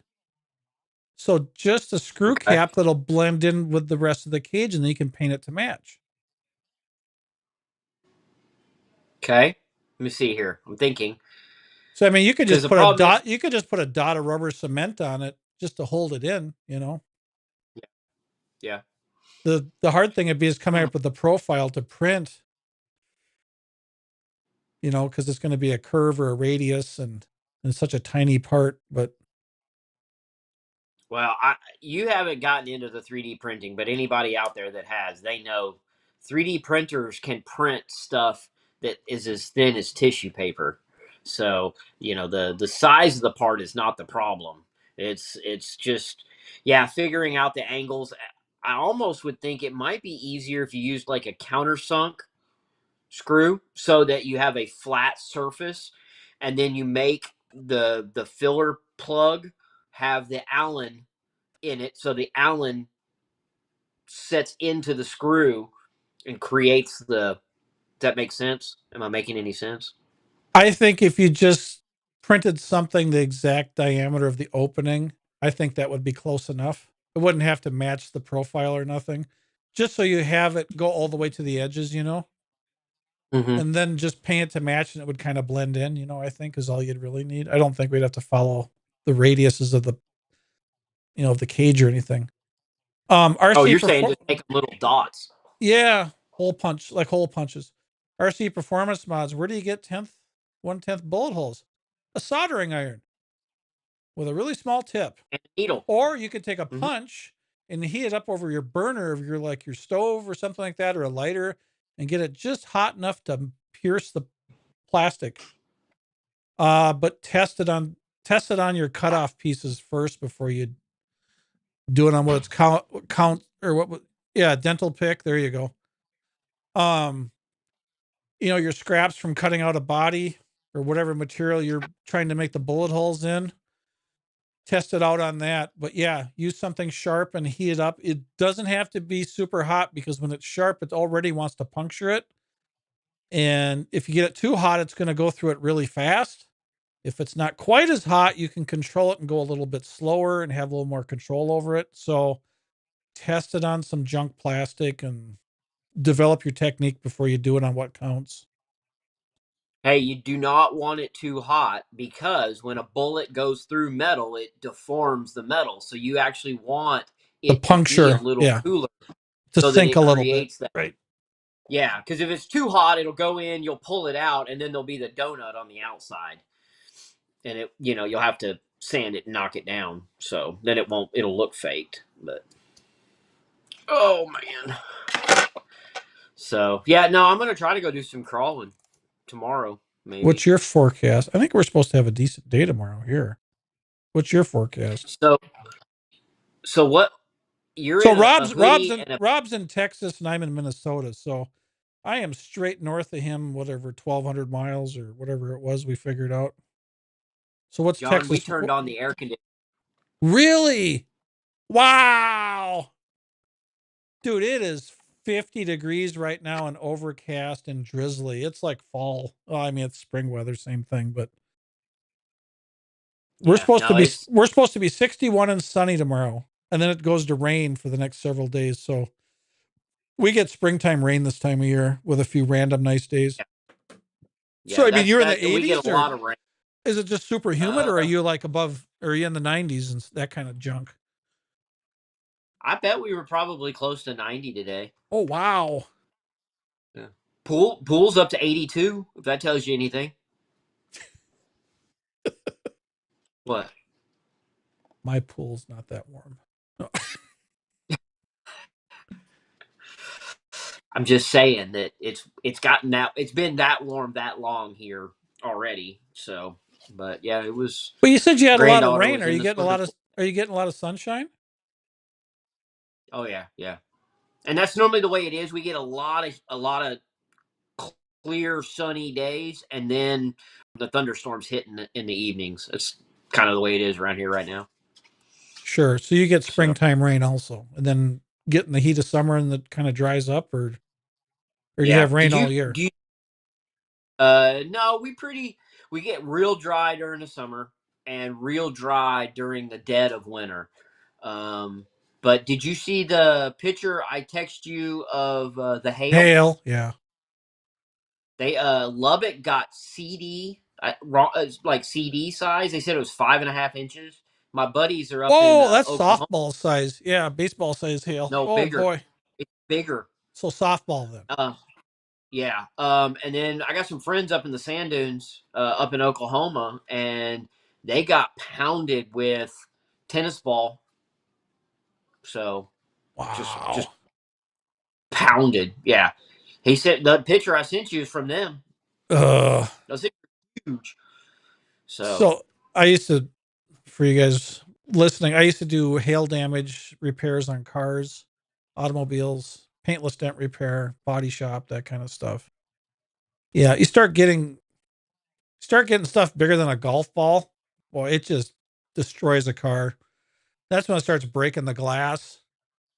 I mean, you think of glass as being brittle, but automotive glass is extremely tough. And when a piece of hail will knock the window out of a car, that's a lot of velocity and a lot of mass. it's it's impressive to see what hail can do to a car. It can just literally destroy it. It's just, ugh. well, Yeah. and it's the sharpness of the angles and stuff that does all the day. We had last year we had a big hailstorm roll through Denton, and people came out and it went through the windshield Uh and huh. embedded it into the dash. Uh It's huh. like holy crap, Because that's, well, that's a yeah, and lot. your windshield safety glass, which is layered glass with a plastic membrane, and Yep. then your window glass or your door glass and your rear glass is usually tempered. And tempered glass is really strong, but when it breaks into a million little pieces. It doesn't. Tempered glass doesn't break in the big jagged chunks. That's the glass that breaks into little tiny pieces. But since the Mhm. advent of side airbags, they started putting safety glass on the side. So when the airbags go off, they didn't want windows exploding. But Yeah. that's a I, side I that's a sidetrack we need to get off of right now. But well, I was going to anyways, tell you that the only reason that I brought that up was that I've got some friends up there right now. They've got several of the Traxxas buggies, and so they're all itching to oh, the get new out there one. when the weather. Yeah, the big one, What's the? I can't remember the name of that thing. What is it called? the Funko, Is that what the Traxxas Funkos. is called? Yeah, I think so. Aren't they call it a sand buggy or something, or just I Funko? thought Sandrail. Let me see here. Traxxas Funko. Let's see what they call it. Ugh, my internet is lagging. Everybody's home. Let's see. Traxxas Funko Pro Scale. Pro scale. There you go. How many guys do you know that have it? I know of three that, and two of them for sure are up there right now, itching to get it out. God, every time I open this, I have to scale it. So You were talking about taking advantage of an opportunity to get one. Are you going to do that or not? I don't know. It's I have to pay for my stuff. I don't get free stuff. I don't either, So but you're saying it like I get I free know, stuff. I I don't get know, free but I'm stuff just either. saying that I've considered it just to do testing video, kind of like I did with the Primal Digger. So I don't know. I haven't decided yet. It's still a lot of money. Yeah, I'm curious. I'm always curious with stuff I've kind of leery on if my gut is right. So I'm curious. This one, I kind of have a hard time imagining it being super successful. So I'm just curious to see if I'm right or if it's something that'll take off, you know? Well, I can tell you two of the three guys that have theirs up there. One of them is planning. Oh wait, sorry. Of the three guys, two of them are keeping theirs for sure. The third guy is not. Bought it to He's not sell it, you even. mean? Yeah, Oh, he's already played with it a little bit, and he called me and we talked about it. And he said the same thing. I think you and I talked about. It's too much like the 5B. It's cool. It's a lot of fun, but unless you're running it in the sand, it's just not as much fun. And he put the XRT tires on his so he could run it around. sure. And he says it's a blast. He says it's fast. It's just big and takes up a lot of room. Well, So and that's what my gut's kind of telling me about that thing too is if I'm going to buy something that big, I want it all-wheel drive so it can handle.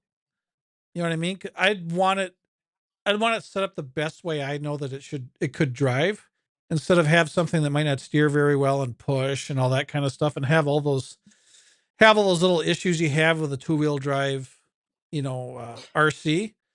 And it's like, so to have a giant two-wheel drive, it's like, oh God, there's so many things that perform better than that for yeah, less money. And so I think the only way I would have an interest in buying this is if I had an attachment to Funko's. Because otherwise it's like there's a lot of things that'll perform better for less money. yeah.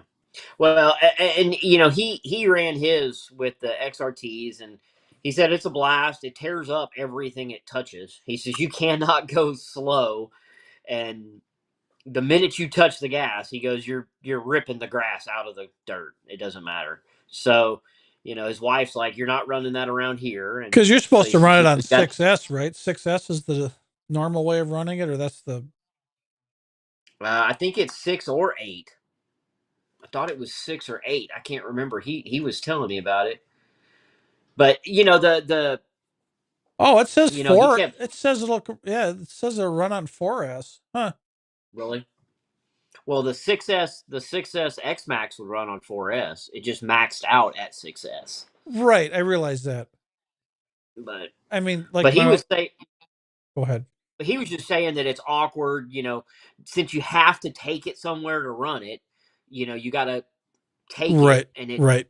it it gets to be awkward, and you're making 2 or 3 trips to the car to get batteries and get everything, or you're taking. He's got a little wagon that he puts all his stuff in and drags it out there. So now you got to load your wagon and drag it out to where you're going to run it, and then play with it, and then load it up and drag it back. So he says it's a blast, it's a riot, but he just doesn't see keeping it. Yeah, I'm sure there's that giggle factor just because of the power to weight and all that stuff and the way it launches, but I think it's kind of like the Snap-on Sprint car. I think the novelty wears off kind of fast. The Primal Digger did the same thing for me. I had to have it, and I bought it, and I played with it, and then converted it to electric, and played with it a Some couple more times and more. And trashed your body and sold it. Yep. yeah, God, that thing was. I mean, it was a. Well, I mean, again, it was a blast. what was the shipping weight? Was it 45 pounds or what was it? No, the truck. No, when it left here, the crate that it left in was 120 pounds. The truck itself was 80 Oh by man, I itself. thought they were 40 something. They're eight. Oh man. I Harold thought I Muzz. sent you the picture of Aubrey sitting on top of it. I used to. Oh, I know how So big they are. I just never grabbed one. I don't know. yeah.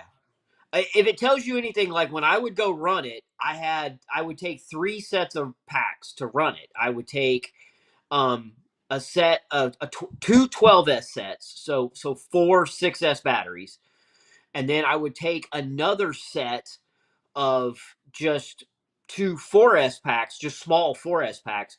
But when I would go, I What would kind put of the run? batteries What in my kind of back. run time? I never ran a full set of packs start to finish ever. Why?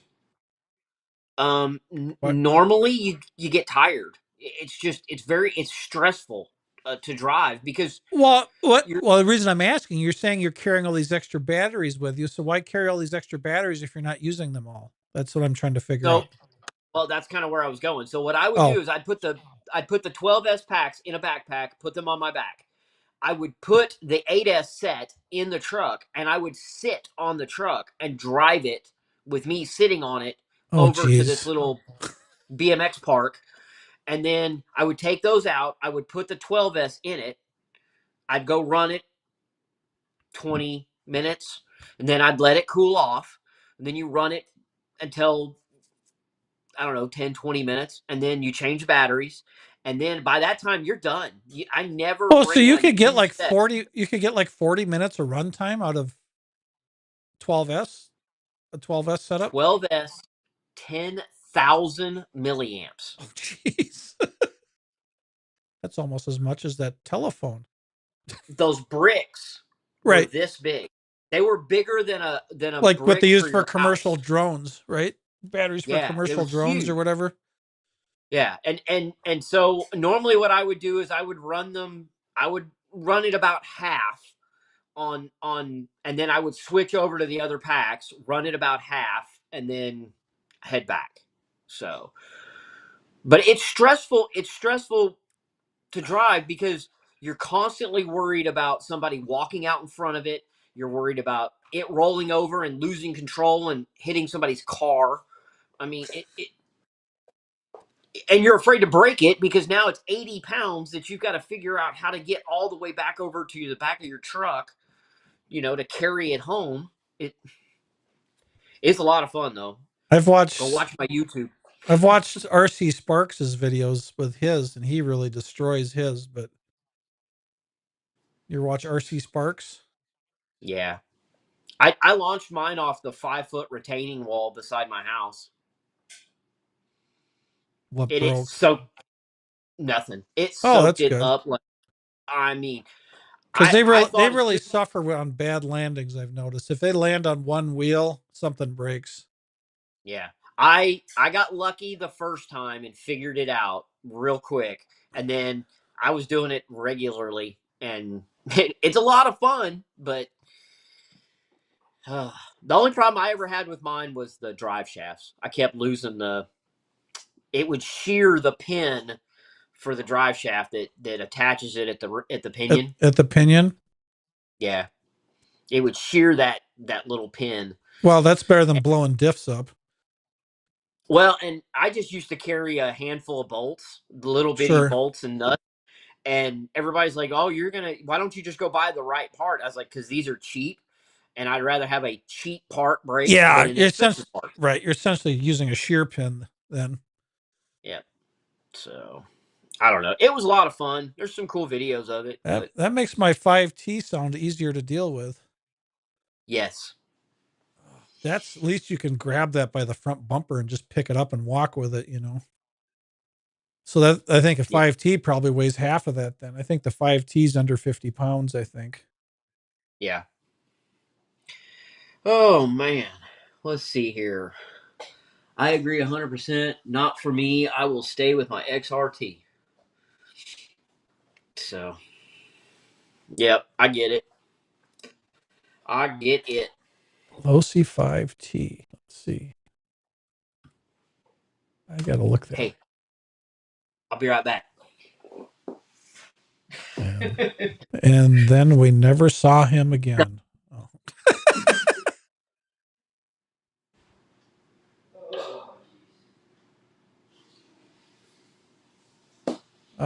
Ash, what about titanium shear pin? I think that'd just be an expensive pin that would break also. Ash, part of the purpose of the shear pin is to have a sacrificial part that's cheap to replace. So every time you boost the strength of a part, that means another part's then the next weakest part is gonna, whoa, the next weakest part is gonna break. Whoa, here we go.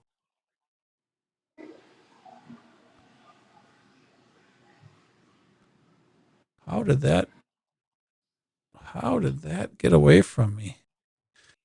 Yeah, Ash. So yeah, just trying to have a cheap part that's easy to replace, sacrificial, because something that loads up with a lot of power, like his primal gravedigger. If you ever seen one, it's what are they? Third scale, quarter scale? They're huge. Quarter. They're quarter. Yeah. So they're putting down a lot of power, Ash, and it's just they really go watch Kevin Talbot or RC Sparks their primal videos, and they just destroy them all the time. And it's not a lot of times it's not even intentional. It's just it's such a heavy vehicle that if you start to jump it a lot and it doesn't land right, it just breaks something because it's 80 pounds. You know, if you don't land it square, you land on one wheel and then the rest of it then the rest of it impacts. It just destroys it. It's just too much weight to throw around like that. That's why I was talking about the Losi 5T, which I have, because it's a fifth scale. So it's similar in size to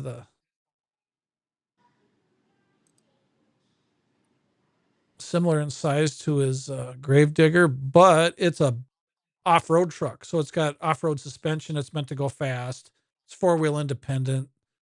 So it lands nice and stuff like that. It's a fun basher, and it's got a weed whipper 2-stroke in it.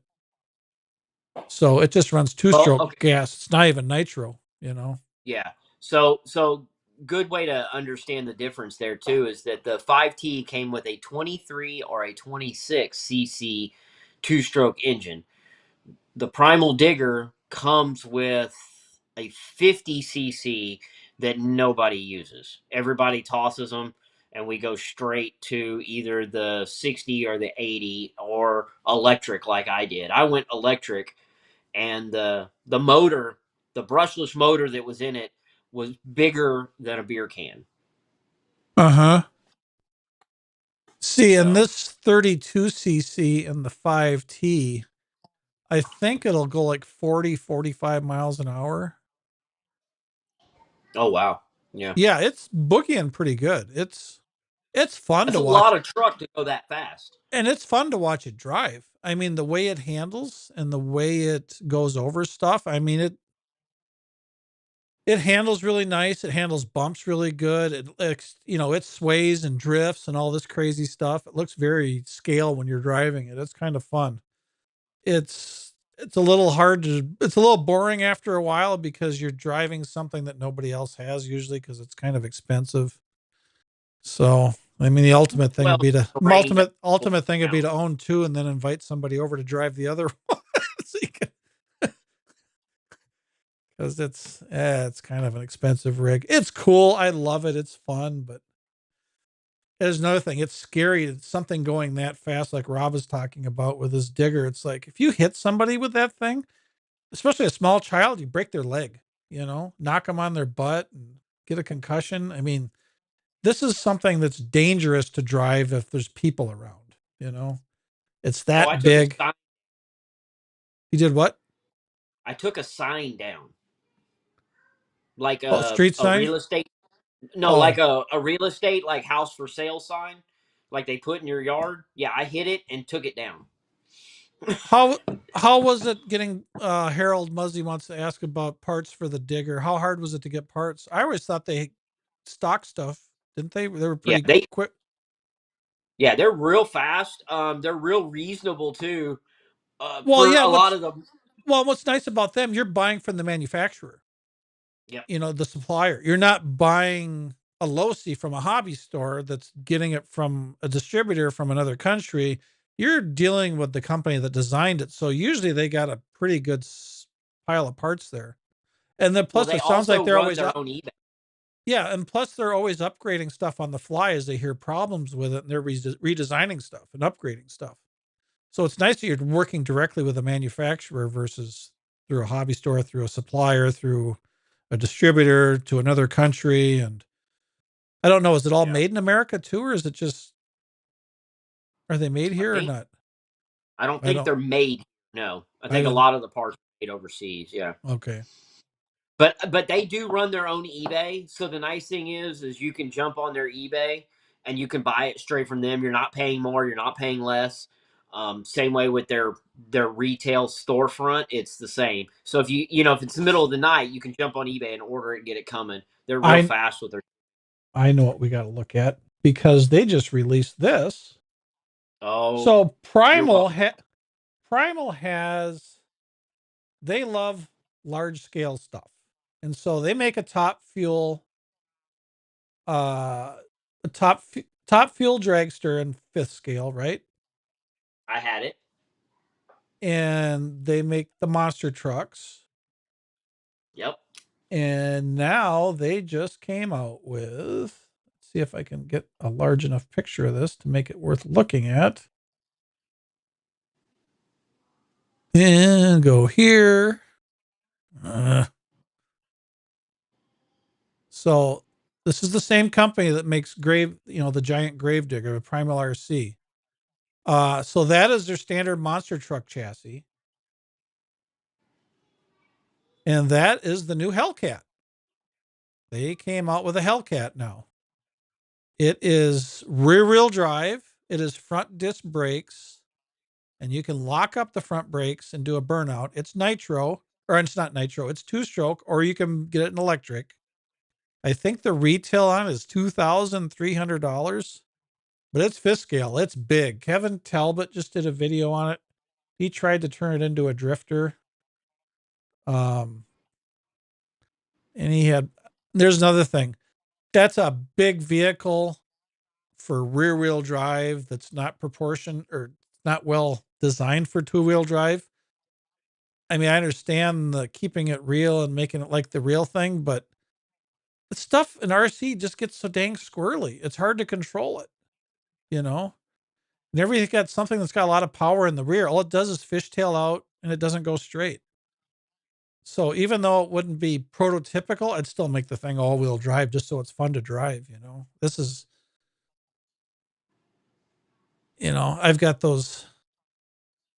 I've got those Tamiya Formula One cars, and the only ones that are fun to drive is the all wheel drive ones because either that or they got to be on carpet, so you can glue them to the carpet. But anything that's not on carpet, I feel like it needs to be all wheel drive. Otherwise, it's a handful, you know. So I can see that Hellcat were to be just frustrating after a while. That's what Kevin Talbot was showing on his channel. It's just, I mean, not that, well, whatever. Anyways, a lot of the things I would predict would be a problem with owning it, I saw in the video. It was just hard to make it go straight and hard to have fun with it and just drive it. It just fishtailed a lot and was hard to get it to go straight. And he was driving it on pavement. So it's like $2,300 and I can't get it to go straight and drive it, reasonably easy. It's a lot of money. Scott's there. Hey, Scott. Scott woke up. Hi, Scott. There's your shout out. He said Primal trucks come in 3 boxes. Yep, you get the chassis, the body, and then the tires. Oh, I suppose the tires are probably just as big as the chassis when they're, as far as amount of space Okay, they take up. so And so here's a funny bit of information for you. It'll kind of, so when you buy the limited edition Gravedigger, you get these really cool purple beadlock rings, right. but you get a little note that says if you're going to jump the truck, take these off. The truck is so heavy that when it lands, it will bend the beadlock rings. You'll make them ovals. What was the Think about that. retail? What was the retail on the Gravedigger? Was it $4,000 or $5,000? Yeah, I think so. It was like I think it was like 42. Yeah, and then the Raminator's like $3,000 or $29.95 or something like that. Well, okay, no, wait a minute. No, no, hold on. Or what is the Digger price? comes two ways. Digger comes, you can buy just Digger, or you can buy the limited edition Digger, which I don't know that they're still offering the limited edition, but the limited edition was Yeah, that was substantially more money. numbered. There was only a few of those. And you get a plaque from Dennis Anderson and all that. In fact, the guy that bought mine was very adamant about, I want my plaque. I was like, no problem, man. I get it. Oh, you had the limited one? Hmm. Oh, okay. Now, was that one that you collected off of a buyout, or did you buy that new? So I was talking to a friend of mine, and we were laughing and cutting up about him. And I was talking about how cool it was, and he had an X Max for his son. And so he, being one of those guys that can willy nilly spend $5,000, he did, and he got Digger, and he got one of the GT custom limited edition motors for it. So the motor was anodized to match and everything. And he got it, and it was god awful loud. I mean, it was so loud you couldn't even stand next to it idling. And so he never could run it. And he told me one day, he goes, "You want it?" He goes, this was a bad purchase. I shouldn't have bought this. And so I was like, yeah, I'll buy it. And so I bought it, and I converted it to electric. Oh, and it does come with a radio. Comes with Mm-hmm. everything to make it run. Okay, I got the specs up. It says 85 pounds. And the retail on it is $36.99 plus shipping. So yeah, you're gonna be close to $4,000 for a two-stroke primal. Let's see, here's the Hellcat. And the Hellcat is $2,300 plus shipping. Boy, that's a lot of money for something you can't hardly maintain control of. Yeah. Um, let's see. They still list Gravedigger. So the normal Gravedigger is $3,999. So that's Okay. holy smokes. Now they got Son of a Digger, which is the same price, $39.99. So your least expensive way to get into the monster trucks is the Mega Monster for $36.99. The rail car drag car, that starts out at $1,500. Disappointing. Oh yeah, it's not nearly as fast as an electric. It's Yeah, I can see where that would be a No, little no, I had the electric. No, I Oh, you had the did? electric drag car. Yeah, it was very the motor in ESC just was too cheap. It was just too cheap of a setup. They really should have invested in a higher quality system. Really, that would have made that car so much better. It just, yeah, it was disappointing. It Huh. wasn't even thrilling to show people. Like when I got ready to sell it and I showed it to somebody, they were like, "Well, I don't know." And I was like, "Well, you need to upgrade it." And so I sold it to him cheap enough that he could go upgrade it Oh instantly. god. Well, now think about this in perspective now. The entry level primal, the fifth scale, ready to run is $36.99. That's the same price as the H10 Origin. And this is ready to run.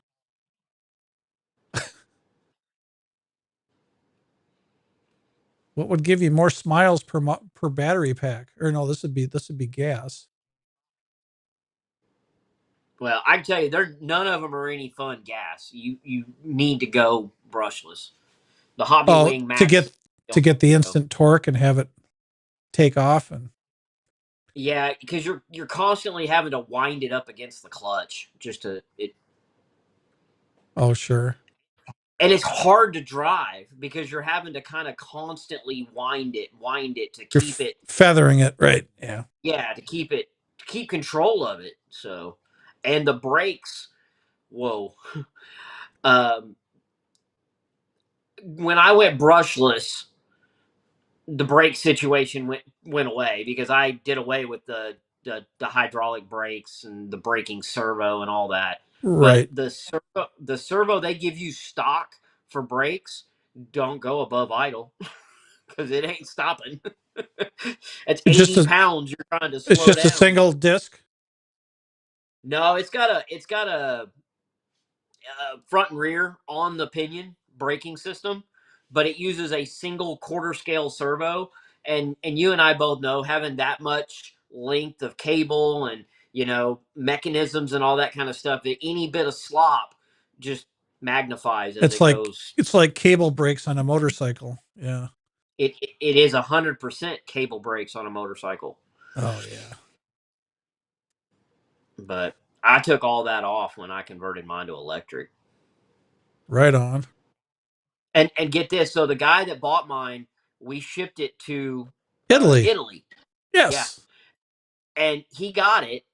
And it's funny because you and I were talking about this yesterday about our Tamiya kits. When they get here, you gotta tell Bai it's okay to open it so they can get the grease out. Well, customs, when it landed over there in their customs, they opened the crate because it had a gas tank in it, even though the gas tank was empty and hadn't had gas in a year. They still took the gas tank away. And I told the guy, I said, they probably will. And sure enough, they did. And he had to order a new gas tank. Wow. Yeah, you told me that. Well, dude, we've been on for It's two 9 o'clock. hours. Yeah. Yep. Let's wrap it up. My butt hurts. I'm sorry. My bladder wasn't going to hold. That's what I need. I need to put my headphones on and then I can just walk around with my wireless mic. All righty. Well, everybody, thank you for stopping by and hanging out with us. It's been fun as always. This is Rob from Extreme Toys. You can find him on Facebook and on eBay. He buys and sells RC collections. Sometimes he sells them whole, sometimes he sells parts and pieces, all that happy fun stuff. He is in the great Sometimes I build a bunch. He's in the great state of Texas. He is building a lot of stuff continuously, so you'll see him posting on his page builds and stuff like that. He's always putting something together. I, of course, am John at the Origin Factory, and you can find us in our Facebook group and Instagram. Our Facebook group is semi-active. Instagram is just kind of just posting pictures here and there.